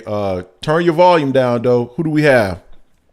Man, this is Showboating Sports, man. Showboating, what's going on with you, bro? What's going on, guys? How you, Jason and Greg? How y'all doing, man? Doing well, man. Doing well. How are you? Oh, man, hey, I'm on top cloud 9 with this fight happening. Absolutely. But I wanted to call in, and I'm not going to hold you guys long. I know how the phone lines are. I want to give other people a chance. But I did want to say something in here that I think is very important. Mm-hmm. That they're taking both fighters at face value when there's a whole lot more depth to each fighter. Like, let's say Errol Spence. A lot of people think Errol Spence is just going to go in and he's just a one-dimensional fighter. They forget that this guy was in the Olympics. And when he fought Mikey Garcia in a way where he wanted to show his skills instead of just showing you what he can do as far as seek and destroy, right? So a lot of people are saying Errol is slow, but you don't know what Errol can do because you haven't seen Errol use his speed. He doesn't have to. Why bring out all the tools when you don't have to use those tools, right? He gave you a glimpse, and they held it against him with Mikey Garcia. Mikey's a smaller fighter, and Errol couldn't stop him. Errol wasn't trying to stop Mikey Garcia, right? And in a lot of those camps, Errol had a fat camp going on where he was trying to lose weight and get back in shape. So when he fought Sean Porter, that wasn't the best Errol Spence out there because he had a fight camp. Now, that was the best Sean Porter I have ever seen, right? I agree. But Errol chose to brawl him. You know what I mean? What do you guys think? You could think Errol chose to brawl him? Errol absolutely chose that style because he fought completely different than what he did against Mikey Garcia. And I actually agree with you, Showboating, in terms of you don't get to the Olympics unless there's multiple things that you can do. And somebody like Antonio Tarver should know that. And that's the reason why I don't get the comments that he's making in regards to Errol Spence. But totally agree. I think the guy has way more skills than what people. And if you actually break down what he's doing, Showboating, even when he's being aggressive, you'll see all of the skills that he's actually putting together simultaneously to get his offense off. Mm-hmm. The guy's an excellent fighter. Exactly. And that's my point. So a lot of people just look at Errol as face value. He's just going to go in and seek and destroy. It's a lot more to Errol than what the average person sees. Errol has good timing. Earl has ring generalship. Errol has a good footwork because what he does is he tends to be a little flat-footed, but that's because he's sitting down on his shots and putting them in. And Errol is like, while you're in here jumping around, I'm slowing you down. I'm steady working on you throughout the whole fight. Now, let me flip this over to Terence Crawford. Yeah. Crawford he understands the game, the art of war. And the reason why I say that is because he's not only a boxer, he's a brawler, he's a puncher, he's a good wrestler. So he understands the mechanics of fighting, positioning, where you stand at, leverage. Because in wrestling, you get leverage. You see what I'm saying? So when Terence fights people, he's been coming in to do a slugfest because he knows, hey, I'm stronger, and I know I'm going to get to you before you get to me. And that's what you can do with fighters that are not on your tier. But fighting Errol Spence Jr., he has to come up with something totally different.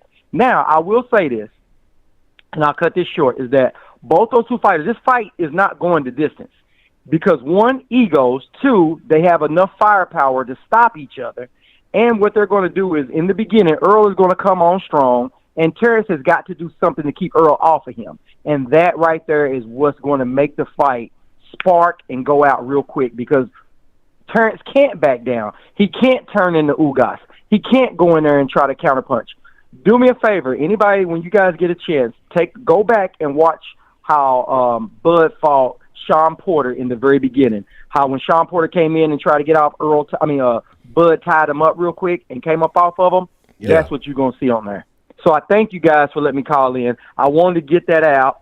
And so what do you guys think? Do you guys think that it is going to go the whole 12 rounds, or you guys think it's going to come short? I think it's going to go 12, man. You think it's going to end short? Yeah, I think it's going to go to, because you got two. So could the fight end early? Yes. If the fight ends early, it's going to be because Terence was able to clip Errol with something that he couldn't see. If Errol sees everything he got coming, I think he's going to have a rough night. I think Errol can stop Terence just from the accumulation of damage.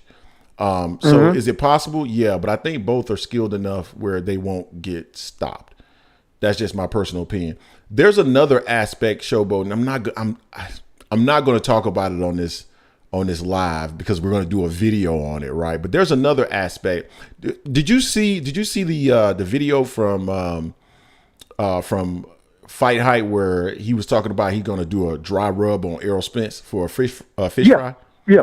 So there were two comments in there that I don't think a lot of people picked up on that we're going to do a video about that I think may play a part in how this all ends up in terms of this fight, right? Because I just feel like Terence's approach and his mindset might play a part in how this fight ultimately materializes. So we'll talk about that in the video. But yeah, I just feel like this fight is I think they're skilled enough to make it to the final bell, but we'll see.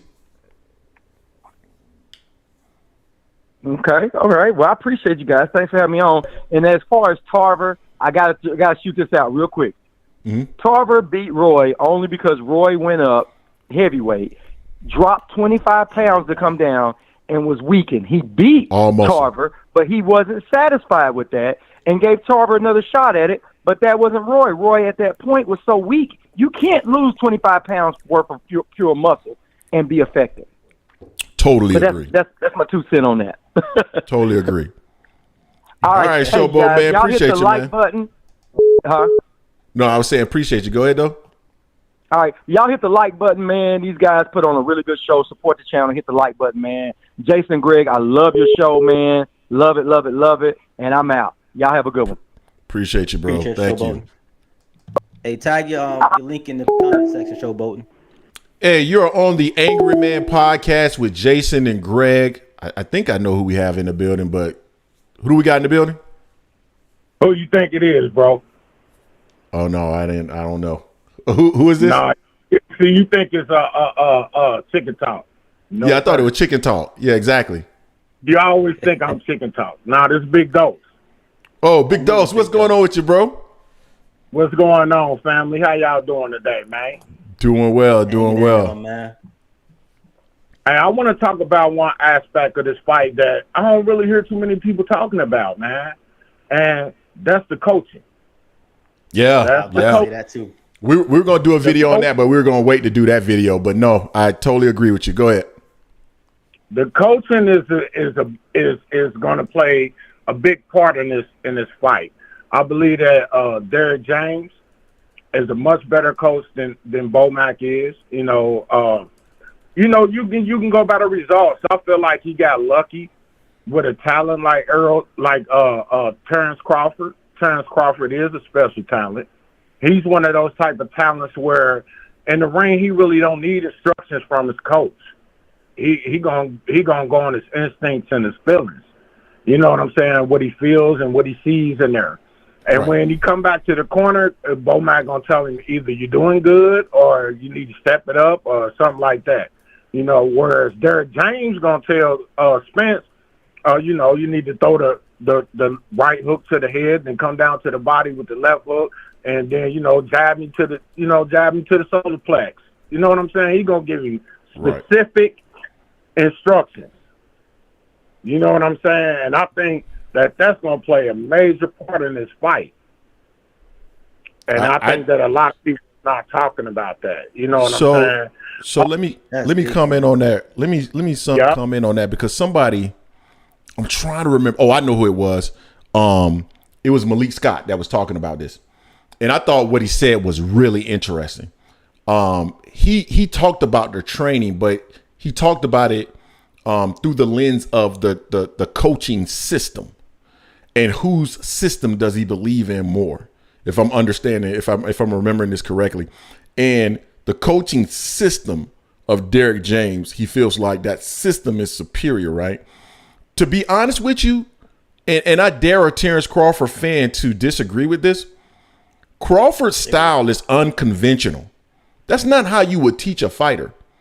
Right? Similar to Roy Jones. Roy Jones' style was unconventional.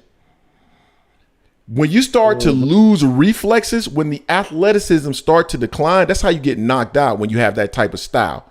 I watched a lot of Terence Crawford's. Crawford relies on being bigger, having range, and being athletic. Those are the components that he rely on in terms of his defense. But as far as like catching and slipping and all that, he's not that good at that. Sometimes he'll try to roll a shot and counter to the body, and his chin is wide open. Open. So there's a lot of deficiencies in his game that people don't talk about. And Errol got deficiencies too, but Terence is able to overcome those deficiencies because of the athleticism. It's starting to decline a little bit. He's not moving as much, so we'll see how that ends up playing out in terms of how it might impact him in this fight. And that's a fact, Greg. And you look back at all the fighters that Bomac has coached, besides the new bucks, you know what I'm saying, Keyshawn Davis and like that, all of them done lost. All this, the older fighters that he had, except for Bud, has lost. You know what I'm saying? And that's a tribute to his coaching. I say not just a fighter, his coaching. Absolutely. So I believe that's going to be a big factor. And I wanted to hit real quick on what one of the people in the chat said about Lomachenko and Devin Haney. I believe that Devin Haney won that fight. I watched the fight back, with no sound on, round by round, and I scored it round by round, man. Lomachenko was missing a lot. And Devin Haney was going to the body a lot. And I think that people wasn't giving him credit for those body shots, man. A lot of people like to overlook the body shots, man. Those are important. I totally agree. I had Devin winning. I don't disagree with that. No, I was just saying that I had Devin winning. Yeah, me too. I had a 7-5, man. I had a 7-5 as well. It wasn't a robbery. And for it to be that close and people say robbery, I mean, that's like they must have thought Lomachenko won like 9 rounds or something. That's a robbery, in my opinion. What just happened with Rolly Romero was a robbery. You know what I'm saying? So, hey, that's all I got to say, man. Salute to y'all. Salute to the chat. Everybody in the chat. I hope everybody doing good, having a good day today. And Peace out, man. Y'all keep doing y'all thing, man. Blessings to y'all. All right, man. Appreciate you, bro. Thank you. Yeah. Later. That was Big Dose. Hey, we got 247 people in the building. We got 148 likes. If you get the opportunity, please hit the like button or the dislike button. But make sure that you're engaging with that content. And if you are new to the channel, this is the Angry Man Podcast, AM Sports Media. We are always dropping video content, whether it's documentaries, video clips, boxing breakdowns, stylistic breakdowns, you name it. We do it here on AM Sports Media. By the way, check out the Mic Check Podcast. That's like a sister channel. That's T Ward. T, that's your cue to drop your link in the chat. And also Showboating Sports. We check him out on a regular basis. I think he has his show every night, if I'm not mistaken. Okay. From like 10, from 10 to whenever he wraps it up. Showboating, drop your link in the chat so people can go check out your content as well. All right, Jay. Phone lines are open, guys. We still rocking and rolling, so we waiting for some other calls to come in. All righty.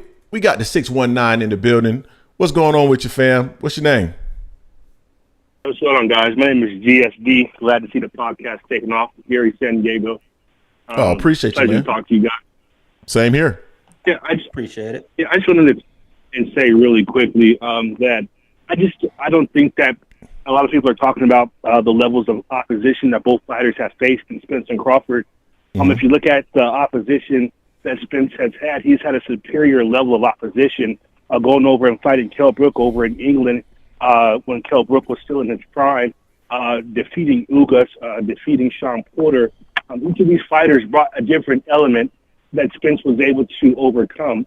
In Kell Brook, he was probably the bigger man in that fight, the more fighting at 154 with Gennady Golovkin, and Spence was able to dismantle him. When you look at when he fought Ugas had just beat Pacquiao, and he was a long-rangey fighter, like Crawford is a long-rangey fighter, and he was never hurt, he was never buzzed, he was never bothered. However, when we see Crawford in his level of opposition fighting the last guy he fought on Black Prime, Avanesian, there was no threat there. There was no kind of thing that made him raise his bar. When he got rocked and stung by Gamboa, he didn't have the whiskers really to Gamboa was really outfighting him until his size advantage overwhelmed Gamboa. And so I don't think that people are really breaking down their levels of opposition to see what Crawford can do or who has Crawford faced to prepare him for a fighter like Errol Spence. I'd just be interested in you guys' thoughts on that. Yeah, so I'll kick us off with that, Jay. I totally agree with that. And I've actually talked about the resumes of both of these two fighters, right? When you think about the best wins on Errol Spence's resume, and I'm not saying that Errol has this just outstanding Hall of Fame type resume where he's just beating great fighter after great fighter and legend after legend. It's not that, but when you think about the Mikey Garcias of the world, the Danny Garcias, the Sean Porters, when Sean Porter was actually at his best, the Ugases, those types of fighters, I feel like if you match them up against anybody that's on Terence Crawford's resume, they would win. When I think about Terence Crawford, I'm going to specifically talk about Gamboa, who people like to point to Gamboa as being a really good win, but the best version of Gamboa was at 126. Prior to actually getting into the ring with Terence Crawford, he had been knocked down a couple of times in the two fights prior to that fight with Crawford. When he got in the ring with Crawford, he was so undersized, it was clear that Crawford was going to win that fight. Then when you move up to 140 and you think about who he won the titles from, the Delormes of the world, the Victor Postals of the world, who was the other guy that he won it from? Indongo. If you look at their records post Terence Crawford, they won somewhere between, let's call it 30 to 40% of their fights afterwards. So they had a losing record after they fought Terence Crawford. So my question would then be, were they really that good to begin with? Victor Postal, I think he lost maybe like 60% of his fights after that. Indongo lost a lot of his fights after that. So it's like, don't forget Jeff Horn. Won the WO from Jeff Horn. Right? Well, I'm actually strictly talking about 140 now, where he unified. So people like to go and talk about he was a unified champion, but when you look at the people that he unified the title against and what they did after that, they were terrible. So Victor Postal was a hype job as far as I'm concerned. He was just affiliated with Freddie Roach, and I think it was, who was the fighter that he ended up beating? I'm losing his name right now, Jay. It was God, the guy that Danny Garcia ended up being too, but he had a lot of power. He was from Argentina. Oh, or you talking something Matisse? Like Matisse. Yeah, Matisse. He beat Matisse, and because he beat Matisse and he was tied to Freddie Roach, all of a sudden now he's a monster. That Terence Crawford is going to be a tough fight for Terence Crawford. He was never really that good. So I totally agree with you, bro. Totally. Right on. Yeah, and just one last point I want to make is that it looks like when what is your thoughts on Crawford when he accepted the fight to fight Avanesian? Because the accusations have been that you hear from Crawford fans is that it's Spence that's kind of drawn this out, waiting for Crawford to get older. But for me, it looks like the strategy was Crawford kind of waiting for Spence to be out of the ring for a whole year. He had a tune-up fight. Now they're trying to kind of catch Spence off of a long layoff. When Spence has openly said, if you're great, like in the ilks of Floyd Mayweather, we would see Floyd Mayweather have a long layoff and come back and fight Victor Ortiz, who's the champion. He'd fight the top person there. So Spence, in that same kind of ilk of greatness, is saying, I don't care how long the layoff is. I'm coming off on the layoff, and I'm going to fight the best fighter there. So do you think that this has been some kind of a strategy to try to outweigh Spence, make him get a little bit older, and catch him rusty to kind of increase their chances of victory? I don't think Terence Crawford is that strategic and has that kind of ability to actually. He doesn't have the mental acuity in order to be able to pull something off like that, in my opinion. I just think that this was a situation where he really didn't necessarily want to fight, or because of the level of risk associated with the fight, unless he was going to get well compensated for it, compensated above and beyond what he's actually worth and what he actually brings to the fight. So I think that was more in play versus him, creating this mastermind strategy where he's waiting Spence out in order for Spence to, because who knows? Spence could have easily just said, "I'm going to have an interim fight, and then I'm going to come fight you." Now, I commend Spence because, man, you got to have a lot of patience.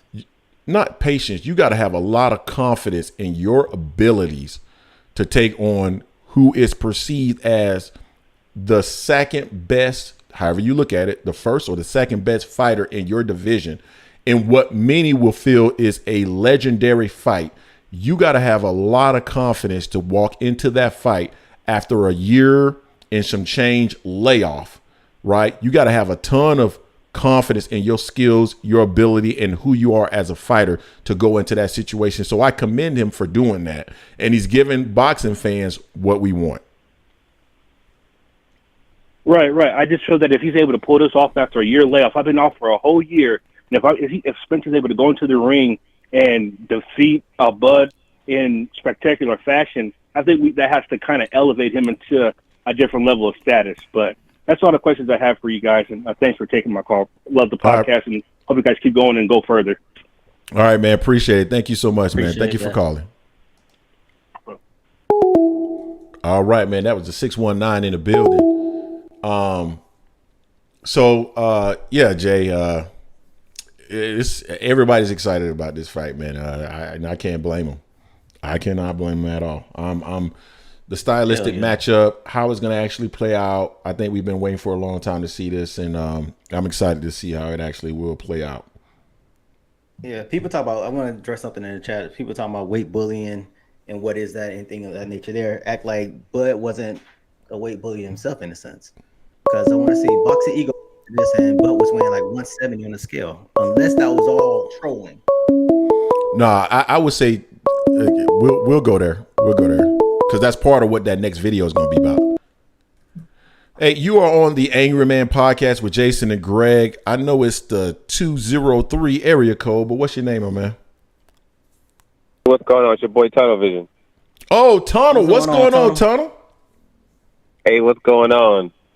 Yeah, man, it just I wanted to speak on the whole Ennis thing. I've said it before. I'll say it again. Ennis just needs to stay himself. The only thing that he could do that would probably be a little bit different is just make kind of like how Errol Spence and Tank and all of them, they still actually do it now, especially Tank. Tank still does it now, whereas they show up to a lot of the boxing events. So when you show up to a lot of boxing events, you're meeting up with the reporters, and there's always like a bunch of videos out there with, interviews that involve you, where you're talking about the different fights or whatever it might be. But he doesn't need to go out of himself. He doesn't seem like the kind of person that, he seems like the type of person where if he goes out of himself, it could actually hurt him. Some people are just like that, where it's just is not something that they should do. I think he's just one of them. And I think he has plenty of time. Like, he's with the right people, the right organizations. He's working with PBC. He's working with Showtime, and they're setting him up. Right now, he's about to do the fight in Atlantic City, where he's going to be the headliner, and that's going to flow into him doing a fight like a Keith Thurman fight. A Keith Thurman fight, I don't think they understand. Like Espinosa said, a Keith Thurman fight is expensive. Thurman's going to want a lot of money. I agree. So they're going to want to, but they said they'll pay it, but obviously he's going to have to progress to a certain point where they're like, all right, now it's worth to pay that amount of money. And he's young. He has plenty of time. So I think, this whole this need to microwave rush somebody to these certain levels. Like next year he's going to be a world champion. Like this whole Spence and Crawford thing is over with. Them belts are going to be vacant. He's going to be a world champion. Keith Thurman, they're going to somehow end up getting him a belt. There might be even when it comes to the dude that's fighting Ortiz. Don't be shocked if he wins that fight too. Just because. Don't be surprised if he wins that fight, because this kid, he's catching this weird Rigoro disease all the damn time or whatever it is, and he can't make weight, he can't even make it to the fight, all that other stuff. So you don't even know what exactly is going to happen with him. So you could turn around and 3 or 4 of all those belts are all with PBC. So he's going to have his chance to really have these fights where he has his unifications, where he's the headliner and he's really up in front as far as being a star. There's no need to rush it. They got a plan for him, and they're you see the path. These people, they know what they're doing, so they don't have to worry about it when it comes to him. Facts. I think the only thing I would say in regards to that is, I think what the caller was talking about is not necessarily operating outside of his character. I think it's more so about creating more opportunities just for exposure. And you can stay within your character and still get more exposure. And that's, I think, the only thing that the guy was talking about. Yeah, and that's why I said I think that he could do it just by. It's a simple. It's really the simple thing of just going to fights. It sounds kind of crazy, but it's really that simple. Just going to fights, and just by going, and the PBC's having a lot of fights. They're having I understand he has a bout coming up, so he's probably not going to be necessarily able to go to some of these. But there's a bunch of bouts I think they're going to be having in Las Vegas and other places. So once his bout is done, he's going to be able to put himself into a position to do that. So I think he's going to be fine. And I wouldn't be surprised if within the next 24 months that kid is a pay-per-view level fighter in the next 2 to 3 years. I wouldn't be shocked if 3 years, 2 years from now, 3 years from now, he's maybe even fighting like a Errol Spence at 154 in a big fight. But I think he's going to be fine as far as his trajectory is concerned, because the main thing is being with the right people, which I believe, that he's with who he needs to be with. And as far as with Terence Crawford, the only thing I will say about Terence Crawford, I know a couple of people have talked about the fact of his, the level of opposition of the people that he's faced, and even people that we would think as being good, which is really pretty much just Sean Porter. The time frame, when he fought him, it does matter, from the way that he looked at it at the previous fight, and then and the beating that he took in the Errol Spence fight, and then years between that. People don't act as if he fought him 6 months after the Errol Spence fight. That fight was years after he fought Errol Spence. I think it was 3 years, 2 or 3 years. So it was a while, and he fought him when, was it 22, early 22? Because Spence fought him in 19, so he would have fought him in early 22, was it? Yeah, 3 years. Yeah. So you're looking at 3 years. It's not like it was 6 months or something like that. It was a 3-year gap between those two fights. That's a massive gap, in somebody's career. So looking at, and the only reason I personally say that, you have to look at that is because when you're facing lower tier competition and facing those guys, you're not necessarily going to see all your issues and all the faults that you might have. It could, what people are seeing, people might have a false idea of, what he truly is. I think he's a great fighter. I think he's a really good fighter. But is he on that level that people are putting him on? I remember it was months ago, I think I called in, and I was talking about how, it was kind of in a conversation when I was talking about the double standard that people have with what's his name, with Shakur Stevenson, and while in the mix of me talking about that, I was also talking about that I truly didn't believe that he's a great fighter, but I don't believe he's on the level that people say that he is. And I also think that Devin Haney was a great fighter, but I don't believe that he was in the level that people say that he was in.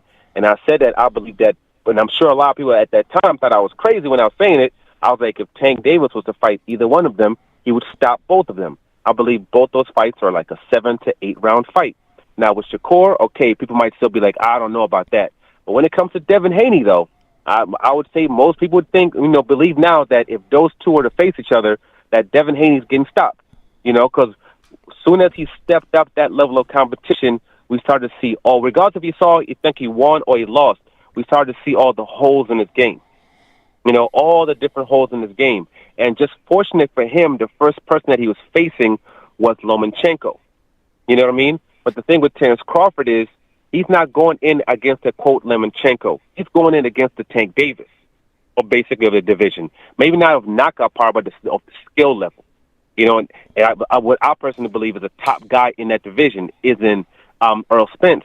So if Terence Crawford is not what everybody says that he is, and if he's someone where all these holes start showing in his game during that particular fight, with this guy that's as fundamentally sound as Spence, with the guy that's going to physically put a beating on you the way that Errol Spence does, just understand there's a major probability that guy's not going to come out the same fighter when it comes. He's not going to come out the same man once that fight is done. And that fight is going to end up not looking the way that people thought it was going to look. So that's my only thing with fighting those lower tier fighters. And people said that, I think a caller said that he's great when it comes to the art of war. Yeah, he was great when it was came to the art of war because he stayed out the field. Basically, when it came to being on the front lines, facing the big dogs, he stayed out of that assignment. For all these years, he's been in the back. He's been in the back, not having to deal with all that major fire. That's what he's been doing. But now all of a sudden he's getting thrown into the front lines against somebody that's been there for years. Somebody that, that this is what he does. He knows how to deal with these type of situations. He's all about that life. This is what he does. So now this is you basically bringing yourself into the position for the first time. It might not end up working well for him. And I'm not saying he's a trash fighter. I'm not saying that, he's, quote, not going to win because people are like, going to, whatever, have their opinions. I'm just saying if that man is not who people are saying he is, that fight is not going to go the way people think it is. I personally don't think it's going to be a close fight like that. I think middle rounds, the later rounds, it's going to be it. It's going to be more like the Kell Brooks fight. Like Errol Spence versus Kell Brooks, I believe this is what this fight's going to be. Like Errol Spence versus Kell Brooks. And I think in the middle rounds, going forward to the later rounds, he's going to be getting hurt real bad. And I believe that he's going to get stopped. That's my personal opinion. But I agree with you. We'll have to see what happens, though. I agree with you on that. If he's not, be thrown out there. If he's not who they say he is, I totally agree with that because he's going to have to be every bit as good as they say he is in order to beat Spence. You tell me how you feel about this, Tunnel, but I can't envision him stopping Spence unless he just is able to catch him with something. And even if he catches him with something, I don't think Spence is going to be that easy to drop. People keep talking about, they keep going back to the Ugas punch. So number one, Ugas caught him with the first shot that knocked the mouthpiece out. Then he caught him with the second shot that he wasn't prepared for. He still didn't really knock him. And I get it. He fell back into the rope, but a lot of that had to do more so with just balance because he wasn't expecting to get hit. What if he was hurt so bad, why couldn't Ugas capitalize on it? I think Spence is going to be more challenging to actually hurt than people think. And even if you can hurt him, I think it's going to be more challenging to actually put him down. So, what's your thoughts on that, Tony? My thing is that I think there might be a situation where he does catch Errol Spence, but I just think it's going to be different. You know what I mean? Catch him with something that he didn't see. Catch him with something because he's going to hit him, but catch him with something that he didn't see. I don't think it's going to necessarily be catching with something that he, quote, can't see. But even that, we know Kell Brook has, he has hands. He has a lot of power in his hands. If he clips you, you're out of there. He caught Spence with punches a bunch of times in that fight. And, Spence shrugged it off, and he kept it moving. This is a a Kell Brook that's a lot bigger than him, that had with a lot of power.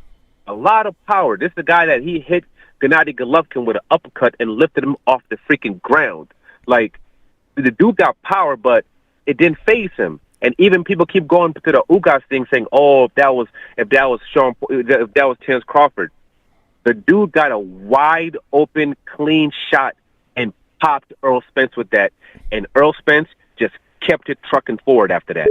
This is not a thing where he was like holding like when Terence Crawford got hit by it's like as soon as he got hit, it's like he got hit. He hit the ropes, boom, they kind of split it, they went back, and he just went forward. This wasn't a thing where he was, like, holding on, like, all right, let me survive this round. Let me make it through this round. This wasn't like a Devin Haney versus Linares type of situation where he gets hit and like, oh, shit, let me just survive this round, get the cobwebs out of my head, and then be good the next round. No, like, as soon as the action started again, he went right back to punishing him again. So that's something that's different. It's going to be completely different. I just don't see it. Even when Terence Crawford has caught dudes, like he usually catches dudes, they drop, they get back up, boom, boom, boom, things happen, they drop again, that type of thing. It's usually not him like just hit somebody and them being knocked clean out. So and also with the gloves, I mean, that's also another thing, me personally, is like, I understand, they're like, oh, that's just a one-time situation. But I don't know. I don't know. All I know is that he wasn't knocking people like that out. He wasn't stopping people like that until he got to the welterweight division, really.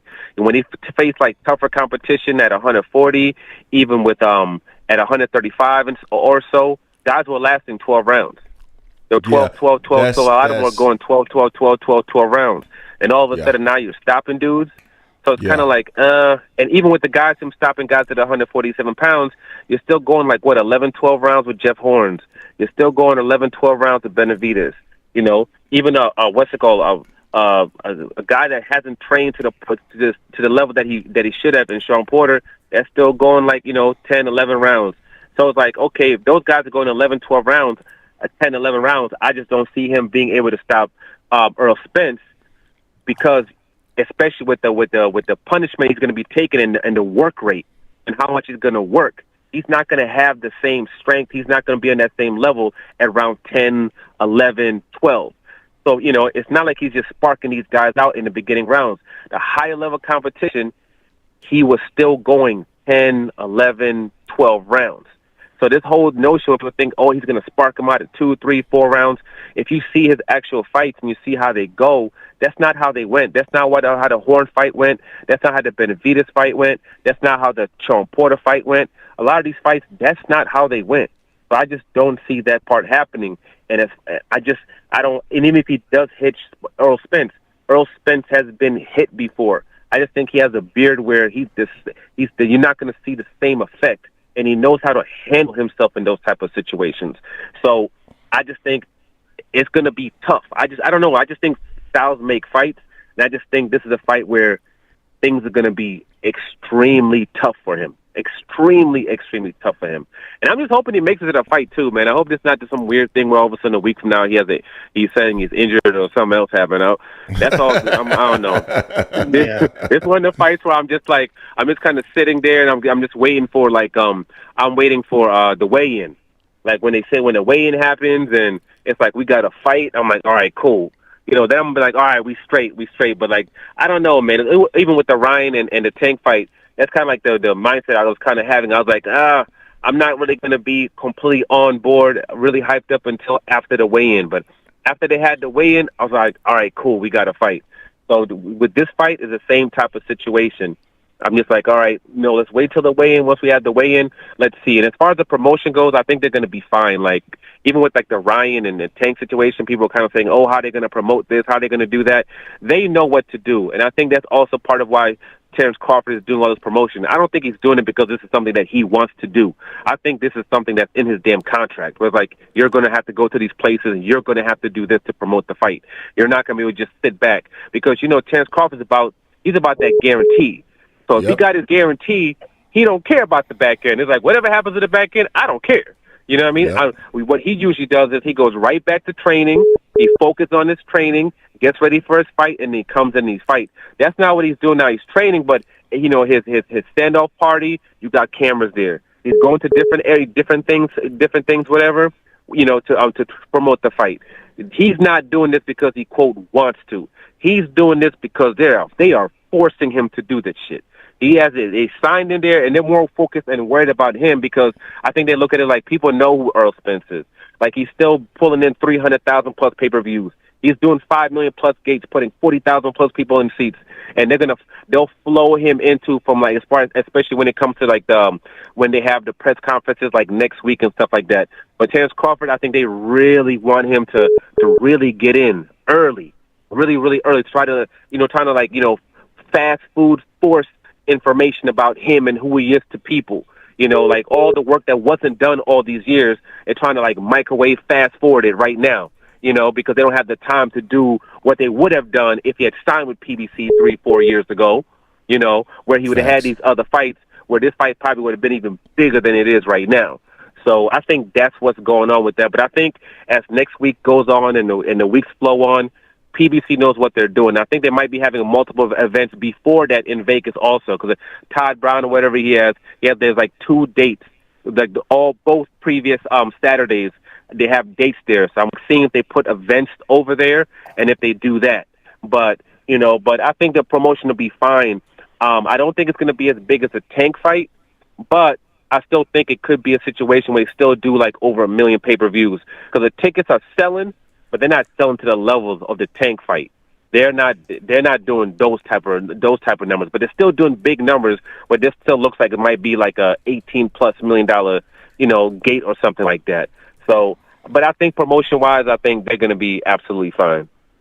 Yeah, absolutely. Hey, Tono, anything else you want to share with the people before we move to the next call? Hey, yeah, Tono, definitely. I'm out of here, but I'm just going to one thing I want to say. I'm going to say as far as Devin Haney's concerned, I believe that they said that he said something that he's not actually negotiating, came out of his mouth with Eddie Hearn for him to return to the zone. So I'm thinking y'all can forget about the whole him fighting against, what's his name? Regis Prograis stuff. So like I said, we need to stop giving people props for talking about fighting people. We need to wanting to fight people and start giving them credits for actually getting things done, especially when they're in position to get things done. Facts. And I personally am not going to be shocked if he doesn't sign to the zone, if he doesn't sign to PBC, if he doesn't sign to Top Rank, and if he actually signs to that same Arab group that Usyk did, because he's about that guarantee, and they'll give him that guarantee. Facts. All right, bro. I appreciate it, man. Thank you for the call. Y'all be good. All right, later. Easy, Tono. That was our guy, Tunnel Vision. He always comes, man, with those hardcore facts, man. And that's the reason why his name is Tunnel Vision. All right, Jay.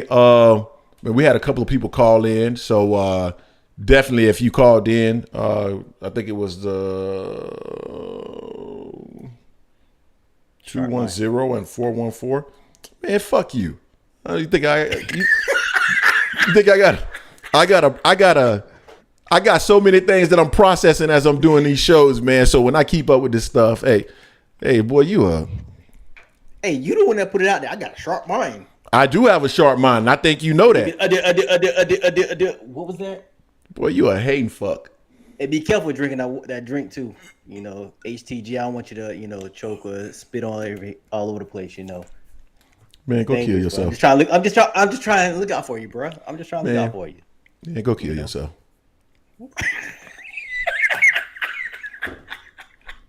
Harrison Brooks, what's going on with you, bruh? Let's see. Yeah, man. So, I don't know if they're gonna call us back in, Jay. Maybe they're not gonna call in. Maybe the phone line is finally dead. But no, man. I think I think there's been some interesting points. As soon as I say that. 210, you in the building with the Angry Man Podcast. Who do we have? Jerry Soriano, your lender for life. How's it going, my friends? Hey, what's going on with you? What's going on? I told you I'd call you back as soon as this fight was made. Yeah, I think I know exactly who this is, but go ahead. Yeah. So I've got a couple of questions. Do y'all think Crawford is facing the best Spence version? That's a great question. Good question. I would say. Okay. Here's my answer. I don't think Crawford is facing the best version of Spence. I don't think Spence is facing the best version of Crawford either. Really? Okay. Well, here's what I think. Crawford, I was afraid of this one particular situation. Crawford has never been able to catch a break when it comes to his opponents. Mm-hmm. You know, Kell Brook was past his prime. Porter had one foot out the door. Amir Khan was old. I mean, we can go down the list, right? Yep. The one issue that I think that Spence fans cannot come back with, because he's the eye catcher, he's the bone breaker, he's the ultimate killer. One after Uga, you cannot come back. You cannot come back on July 30th and say, "Well, Spence he's not what he was because of the car accident. He's not what he was because of the detached retina." And I think that's the one silver lining for Crawford. And Crawford knows it. Because and I remember when Spence was about to fight Garcia, Crawford said it. He said, "Hey, let him have a couple fights. I want to see what he looks like. Because I don't want people to make any excuses." Mm-hmm. So the one silver lining about this fight, and it's actually for both guys. It's just not for Crawford. A little bit more for Crawford because I was always afraid that this fight was just ruined because people would come back and go, "Hey, Spence wasn't the same after the car accident." So that one excuse is no longer there. So my question to you guys is a couple of things, right? Are you guys planning on doing a live fight party July 29th? Or are you planning on doing like a post-fight reaction, or are you going to wait till the next day? Do you have an idea? You guys going to the fight, or what are you planning? So we're thinking about trying to get out to the fight. We'll see if that happens. If it doesn't happen, we will have a live fight party. Now, in the event that Errol Spence win, we will have all types of videos afterwards. In the event that Terence Crawford wins, you will not be able to find me. Hey, let me just tell you right now. YouTube is going to crash. And I don't listen. I'm sticking to my guns. I still think, like I said, I know you guys don't think I like Spence and all that, which is not true. It is absolutely not true. I'm pro Crawford in this fight. I like Crawford overall, period, because I just think he's just more well-rounded, and I think people are really underestimating his ring IQ. Okay? However, YouTube is going to crash after that fight. Whether Crawford wins, whether Spence wins, it's just going to be something. I'm just waiting. That to me is going to be almost more exciting than the fight itself. 100%. It's going to be on fire. I don't even think we're going to go to sleep. It's going to be on fire. 100%. Now, I will tell you this, that I don't see how that fight cannot live up to the expectations. I just do not see it. Crawford, the one thing folks don't give Crawford credit for, because they look at Spence as Spence being the action fighter. Crawford, once he starts cooking, I don't remember a boring Crawford fight. So I don't see how this fight cannot be entertaining. I mean, this is going to be an entertaining fight for as long as it lasts. I think the fans are going to finally win. I'm excited just simply because it seems like the wall has been broken, and I think the promoters now understand that they got to start making some big fights. So that's kind of all I have for today, man. I'll keep listening to you guys, and hopefully. Before you go, though. Either you guys. What's that? Before you go, because I don't think Jason even really realizes who you are. So, Jason, this is the gentleman that a few weeks ago we got into the big clash, and that we ended up. I remember. I ended up, and so this is for the people that's out there as well. I ended up texting him a little bit later, and we exchanged a couple of texts. So I'm so glad you're calling back in, and I'm glad to hear from you. I told you that I apologize because I'm calling you from my car again, but there was a delay, and I didn't mean to really talk over you. And so, we as men, we both kind of apologize, and I told you I'd call as soon as the fight was made. So here I am. But anyway, I'll hang up and listen, my friend. Y'all enjoy the rest of your day. All right, man. You too, man. Have a great one. All right. Take care. Peace. I knew he was. I remember. Okay. I remember the 100%. We got 609 in the building. 609. Give me 1 second. You don't have a sharp shit. But no, man, that's just an example of, man, we love for people to come and have different perspectives on different stuff. So I like to hear other people's opinion on stuff. And real quick, we got 247 people in the building, 188 likes. If you haven't had the opportunity yet, please hit that like button. It helps people find the content. And if you don't like, just hit the dislike button. But I'm pretty sure you like the content. And also, if you're new to the channel, this is AF Sports Media, the Angry Man Podcast. We are dropping content on a daily basis. So become a part of the family. So 609, what's your name, bro? Yo, this T-Man. Yo, what's up? What's up, Greg? What's up, Jason? What's up? Oh, shit. This Terrence, man. This Terrence. Yo. Oh, my boy. So, listen, I've been listening to this, and I can respect some of those guys that picked Spence. I respect them because you love the last caller, did you? You know what? You got some of them that are haters. And those people, I don't respect their opinion, but the ones that are real, I respect them. So there's a couple of guys on there who gave their true take. They weren't haters, so I respect their opinion. Now, these haters out here who refuse, and let me tell you the difference. You got haters out there that refuse to give Bud credit for Kell Brook or Sean Porter. And these were the same ones who were saying that, Bud's got to fight somebody. But none of these guys on the PBC will fight Bud. They gave Danny a contract, his father a contract, and he never got back to Bud. They don't speak of that. They gave Thurman a contract. He wanted $10 million, and he never got $10 million a day in his life at PBC. So he was the champ. Got it. He never got that. He never got that guarantee. So got it in the package. Yeah, a lot of these haters on here who would like to just discredit Bud's wins. Those are the haters. The guys that didn't discredit his wins, it just said Earl's going to win the fight. I respect you, but you're wrong. So let me go into the fight itself and why Bud Crawford's going to win this fight. Real quick, Terrence. Wait, go ahead. Terrence, I just want you to keep your hands up because you know you always get caught with that check left hook every time you come on the show. I just want you to just be ready for it now. I'm telling you what's coming to you. They help you, my brother. I'm waiting for that, Jason. I'm waiting for it. Go ahead, Terrence, man. Speak your piece, my brother. All right, so let's talk about the fight itself. Someone mentioned it's going to be much like the Kell Brook fight. Yes, you're absolutely right, whoever mentioned that. The difference is the way Kell Brook was hitting Errol Spence early in that fight, Bud will finish him. He cannot have any lapses where he's getting hit like that against Bud because Bud smells blood. A lot of these guys, there's a difference between Bud. Yeah. Can I ask you a question? So you're talking as though Bud has Mike Tyson level power. No, Kell Brook is a harder puncher than. He doesn't hit like Mike Tyson.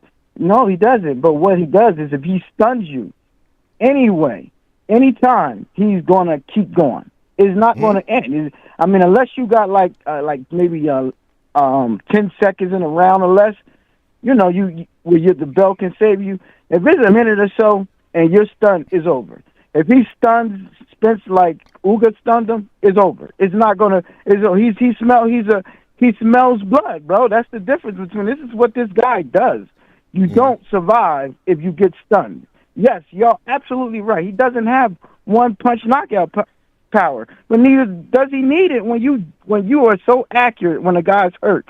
Body shot, head shot, body shot, back to the head again. It's over. You're never going to gain your consciousness to be able to defend yourself. This is what this guy does. So they're absolutely right. He doesn't have one punch knockout power, and nor does he need it. That's what I'm saying. He doesn't need that one punch knockout power. someone mentioned about Mikey Garcia and him boxing. Mikey Garcia. I asked that person. I asked any Errol Spence fan. So, what style are you going to come in saying? Oh yeah, I'm a play the Bud style and beat him in that style. You ever hear Errol Spence say that? You know he says that with everybody else. Well, I'm gonna beat you at your own style. So, what style is he going to beat Bud at? What style? Because Bud doesn't particularly have a style. Well, Bud goes in there. I agree. He sees what you're going to do, and he's going to adapt to that. This is go ahead. No, I just said I agree. He has no style. Go ahead. Yeah, he doesn't. Also, Terence, he's going to adapt. You're saying that. Yeah. You're saying that if Bud gets EJ hurt, like Ugas stunned him, he's going to get him out there. It's over. It's over. What happens if Spence gets what happens if Spence hurts him, like Mean Machine hurt Bud or Gamboa hurt Bud? What happens to Bud? God damn, sound like you the one with the thick tongue now. Listen, Jason, it's high reward and there's a risk to it. So you're absolutely right. If he hurts Bud and gets him out of it, that's the only way he's going to win. That's what I'm trying to tell everybody. That's the only way. There is no decision coming. There's no one sees how Bud fights. Here's Bud's plan. He's going to see what he can do in 3 rounds and see if he can figure you out. Now, if he can pound on you the rest of the way and you don't get knocked out, he's fine with that. But if he does not figure you out, he doesn't figure Errol Spence out, well, guess what? Somebody's got to get knocked out. That's pretty much what's going to happen. He's going to press forward. Spence is going to have to press forward, and someone's going to get knocked out. And so far, guess who hasn't been knocked out? Bud Crawford. So Errol Spence, the only way, there is no decision coming. If Bud can't figure you out, it's going to be a war, just like somebody said. Somebody's getting knocked out. And it might be Bud, but I don't think so. We haven't seen it yet. So that's what I'm saying. I got Bud. Can I ask you a question? All of this stuff. Can I ask you a question real quick? Have we seen Errol get knocked out? Not yet. Okay. Not yet. Go ahead. That's what I'm. Listen. But see, this is what I would say, Greg, is I don't think it's going to come to that because I think Bud Crawford is going to be able to win this fight without knocking him out. Y'all keep mentioning this great jab, but you know what? You could come over the top of a jab. You can come over. I don't care how good your jab is with great timing, which I keep saying, people like Stevenson and Bud has great timing. You can throw the perfect jab, but if he times it perfectly, right on the button, and you never, just like y'all keep saying, you never see it coming. Boom, you hit. You don't know what happened. You're dazed. Can I ask you a question? And if you get dazed, question? Yeah, go ahead.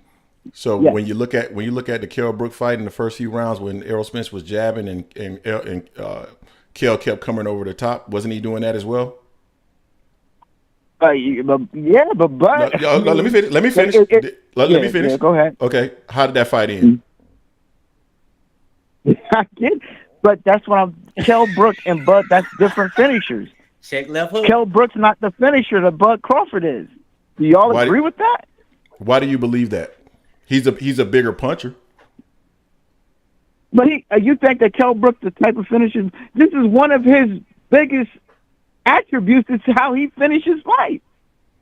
This is why he's knocking people out, because once he gets you stunned, there is no recovery. No one recovers.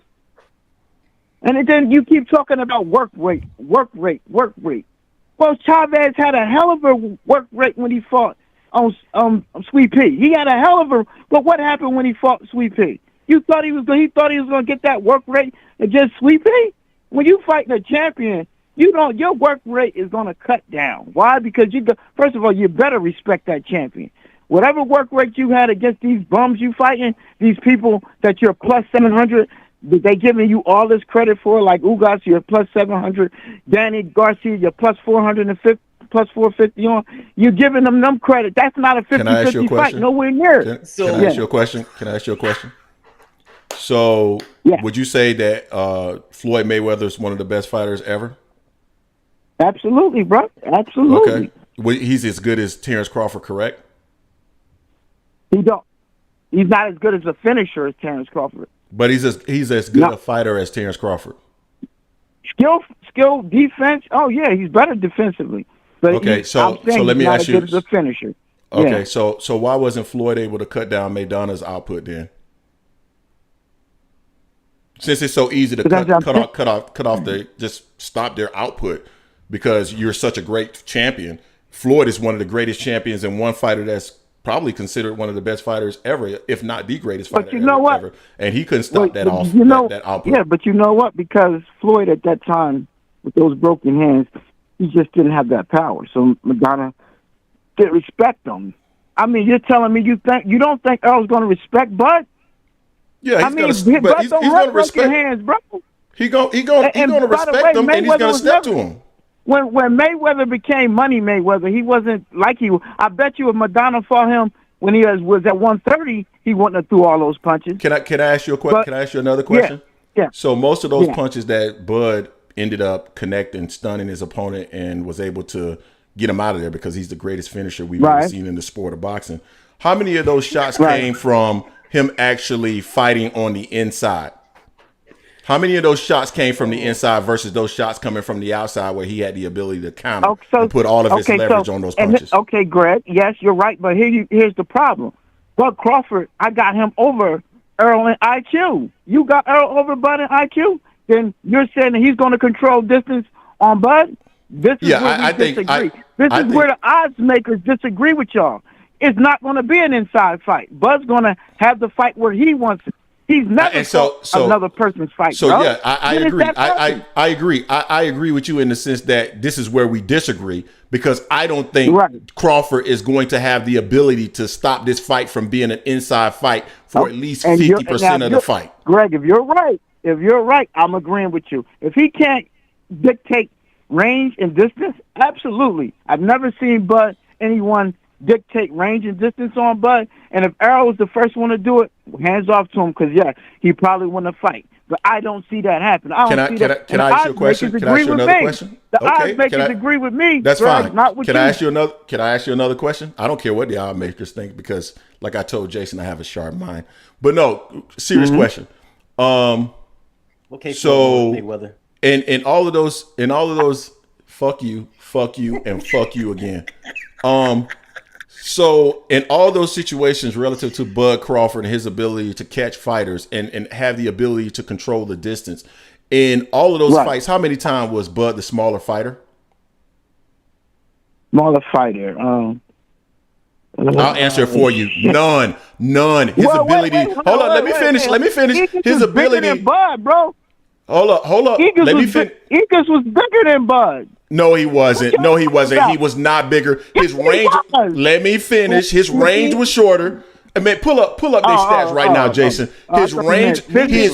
He's a shorter fighter. His range was shorter. Terence Crawford has been the biggest fighter in every fight where he controls distance. He's able to control distance because of his range. But guess what? In this fight, the range will be very similar, even though on record he has a 2-inch reach of it. Let me finish.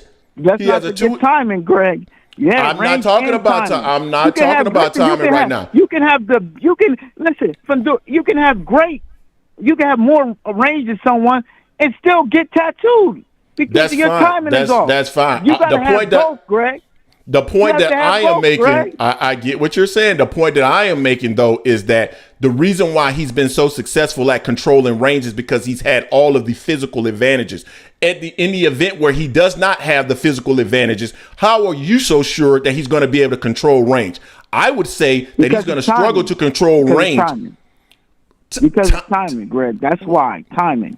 Explain that. Explain timing. More so than his longer arms is his timing. Yeah, explain that because I don't understand that. Because when Errol Spence let's say Errol Spence just says, "Okay, I'm just going to come inside and get you," his timing, step back, boom, right there, slow you down, step back, boom. If he got that type of timing all day long, so you believe, boom. You believe, let me pause. You believe that he's going to be able to do what he did to Sean Porter, a fighter that's about 5'8", 5'9", who was forced to leap in on him. Part of the reason why Terence Crawford has the ability to control range by simply stepping back and countering is because the opponent can't reach him without actually having to lunge. Errol Spence won't have to lunge to reach Terence Crawford. And that's the reason why I'm saying he won't be able to control distance the same way he's been able to control distance in past fights, my brother. That's what I'm saying. Well, we'll see. I mean, I understand what you're saying, but I think timing beats everything. And so his timing is excellent. Greg, I asked you, I think I asked you the last time. Look at, I know you said it's not Sugar Ray, but we know Hagler was a hell of a come-forward fighter and had a hell of a jab. So what you're saying is he should have been able to dominate Sugar Ray. Sugar Ray has a completely different style than Terence Crawford. Sugar Ray was actually a concept, though. No, Sugar Ray was actually. Why can't he come straight in on Sugar? Why couldn't he? Sugar Ray come straight in? Sugar Ray primarily used. So let me finish. Sugar Ray primarily used movement to stay away from Marvis Hagler. Because he doesn't have that level of movement anymore. That's number one. Okay. So number two, it's argued that the way he won was by throwing flurries at the end of each round. A large contingent of people feel that Marvin Hagler actually won that fight, and Sugar just kind of pulled it out. His whole strategy was just to throw flurries at the end of the round to try to win it. Come on, bro, that's not a good analogy. I'm not going to disagree with that because Terrence ain't cooking shit. But then again, Errol's no Hagler, so let's lie. You're right. Let's not. And Bud is no Sugar Ray. And Bud is no Sugar Ray. And Bud is no Sugar Ray. Yeah, you're right. Let's kill that right there because we know. He's okay. One last thing, man. You see, look at these people that come up with these outrageous things. They're talking about coaching. When have you ever heard in a championship fight where Errol fans are talking? Oh, we got the better coach. What is Derek gonna get in there and fight for Errol? Come on, man. What are they talking about here? They're grasping for any straws that they can get. Oh, we got the better coach. No, do you have the better boxer is the question. Because Derek ain't getting in that ring when Bud about to knock him out. Unless he's getting in there to save him, throwing that white towel in. That's all Derek can do is throw that white towel in when Bud about to knock him out. But guess what? That's all I got. Well, that towel gonna be a bunch of Cheetos on that towel that he throws out there to save Bud. You know it, Terry. You know it. Y'all funny. Y'all funny. So Terrence, tell me this: is there any way that Spence can win this fight in your mind? Because in my mind, I give props to both fighters, but I feel Spence is going to win this fight. If what Greg said, I agree with Greg.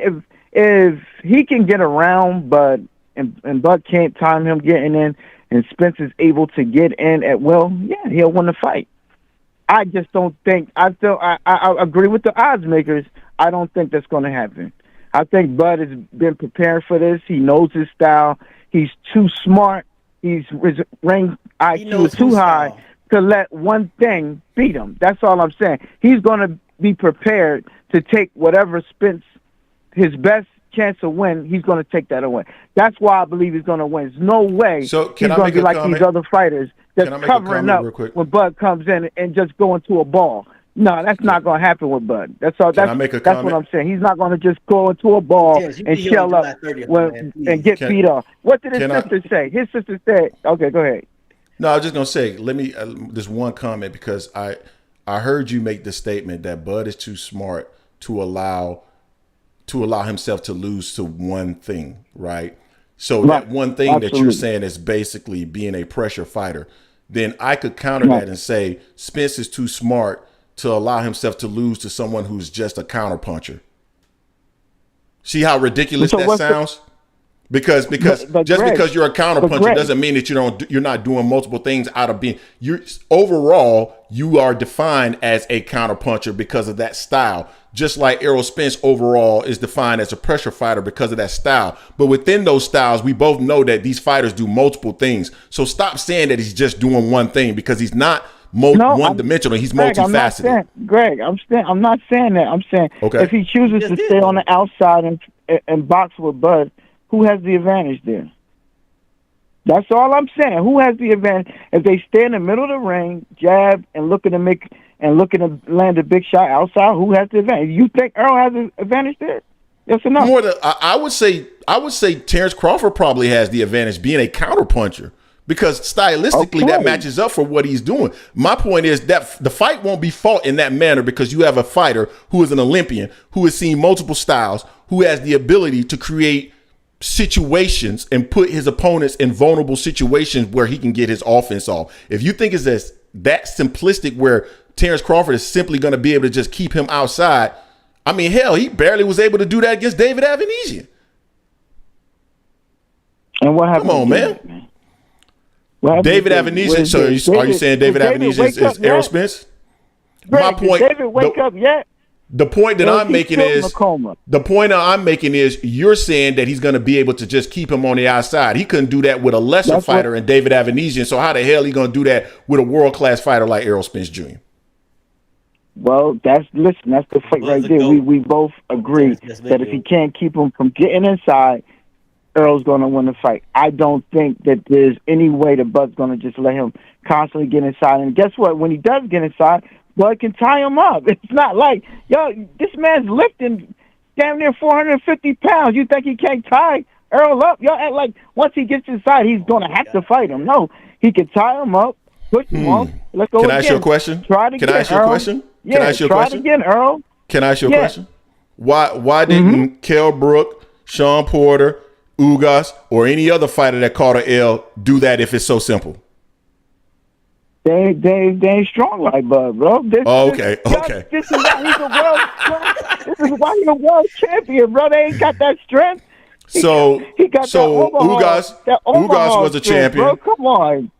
Okay, so they feed him something different. Okay. Terrence, man. Yeah, dang it, bro. Okay. Terrence, anything else you want to share? Yeah, this is what Bud does.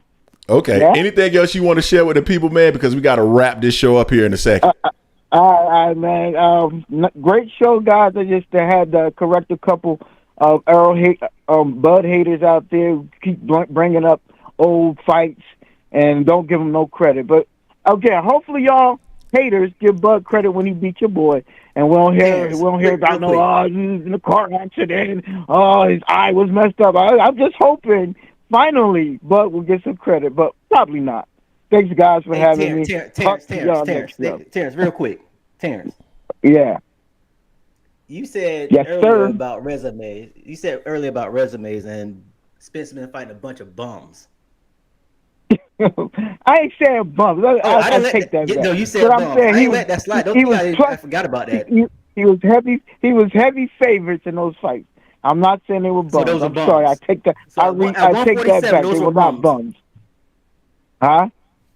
You said so. What you say, Jason? Where Spence's his campaign that he fought bums, basically. What you said. You said that, not me. Jason, I took it back, Jason. Come on now. No. You said that. But Bud fought what? What did Bud fight then? Yeah. At 147. So I want to know. Well, basically, both of them are just so much better than everybody else. Yes, they are bums to them because these two are the elite of the elite. Unfortunately, there's no third fighter. It's not like Hearns, Duran, and Sugar Ray where you had 3 or 4. It's just 2. It's just 2. That's it. I'm sorry. It's 2. There's no one else. So Bud wasn't favoring his fight? The level of their competition. Yeah, go ahead. Bud wasn't favoring in his fights at 147 in. That's what you're saying. He fought. No, they're not. They're not competition for Bud because he's so good. Say that again. Terrence, you be moving that goalpost. I hope July 30th you're still here. You know, I will be here. If Errol wins that fight, I'm crowning him. I'm crowning Errol as one of the best ever. That's how. If he could beat Bud, he's one of the best ever. And I'll take everything I said about him being a basic fighter and all of this, because if you beat that man, you're not a basic fighter. But we'll see. He could change my mind on July 29th. I don't think so, but we'll see. But those are the two creams of the crop. There is no third part. There's no third fight that either one of those guys could do where you're gonna convince them that they're better than the other fighters. So they got to fight. They're fighting on the 29th, and we'll see who is truly the best welterweight. All right, Terrence. Well, man, we appreciate you calling in, man. Thank you, sir. All right. Thanks a lot, guys. Thanks for having me. Have a great Sunday.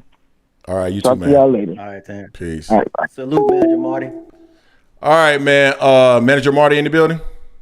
Manager Marty, man, what's going on with you, bro? So guys, we're about to wrap up this show. If you could, on your way out, please hit that like button. It helps other people find this content. I want to mention again the League of Legacies, Black Father Figures. For those of you who have signed up for the cruise, it has been canceled and your money will be refunded to you if it hasn't already been refunded. So be on the lookout for that. Again, I want to thank you guys. Without you guys, we wouldn't be where we are currently. I think we just got over 7,000 subscribers. So appreciate you guys immensely. And then I want to give some love to the folks that contributed to the channel today. Jay, if you can just run off those names, and then we'll show love to the rest of the folks that were in the chat today. If you can do that for me quick, Jay. David H, Juice Lee, Big Dose, D-Town Boxing, Jay, Mark M, Jeff Ford. We appreciate all y'all. Thank you. And to the rest of the folks that were in the chat, Brian S. That's one of the members there, guys. If you get the opportunity, please consider Harrison Brooks. Please consider becoming a member of the channel. Again, that helps us to produce the documentaries and all the fight breakdowns that we do. My girl Brenda McDonough in the building. What's going on with you, Mr. Vegas? Rock, what's going on with you, bro? I was just thinking about you the other day. I hadn't seen you in a while. Yeah.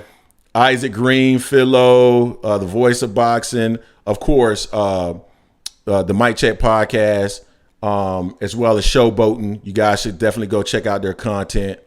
Who else, Jay? Boxing Source was in the building today. Absolutely. Steppin' Chocolate Princess, Devon Trouty, Jason Williams, of course. That's one of the day ones there. And just everybody, man, because there was a lot of people in the chat. Mark M, Jay, of course. All you guys, appreciate you guys joining and being a part of the family, man, and coming in and having these discussions with us is greatly appreciated. We did receive feedback in terms of like whether or not we curse too much. We got some yes, we got some more no's than anything. Hey, Rockman, very quick, Jerry. Speedy recovery for you, Rockman. I didn't. What happened? Had a mouse. Oh, he had a mouse stroke. Changing 9/11. Yeah.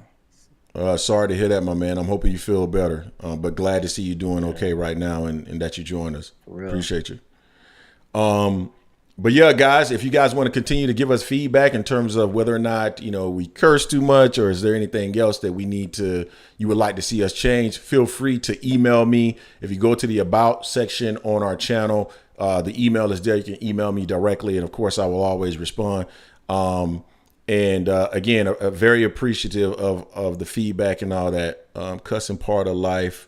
Do y'all? Yeah, man. Just let us know. We want to. We try to make this show as entertaining as possible. And we love you guys' engagement. And again, thank you guys for all that you do for the channel and your support. Jay, anything else you wanna share? Nah, just salute to the chat. Appreciate all y'all. It's been fun. Till next time. All right, appreciate it. And Brenda, I will never root for Bud. All right, guys, we'll catch you guys on the next one. You'll see content from us coming later on this week, and I plan to try to have the style of Errol Spence, the breakdown video, done and complete, and you'll probably see it next week. If not next week, it'll be the following week. But again, appreciate you guys. Until next time, peace. Yeah, the Mic Check, y'all. Yeah, go check out the Mic Check.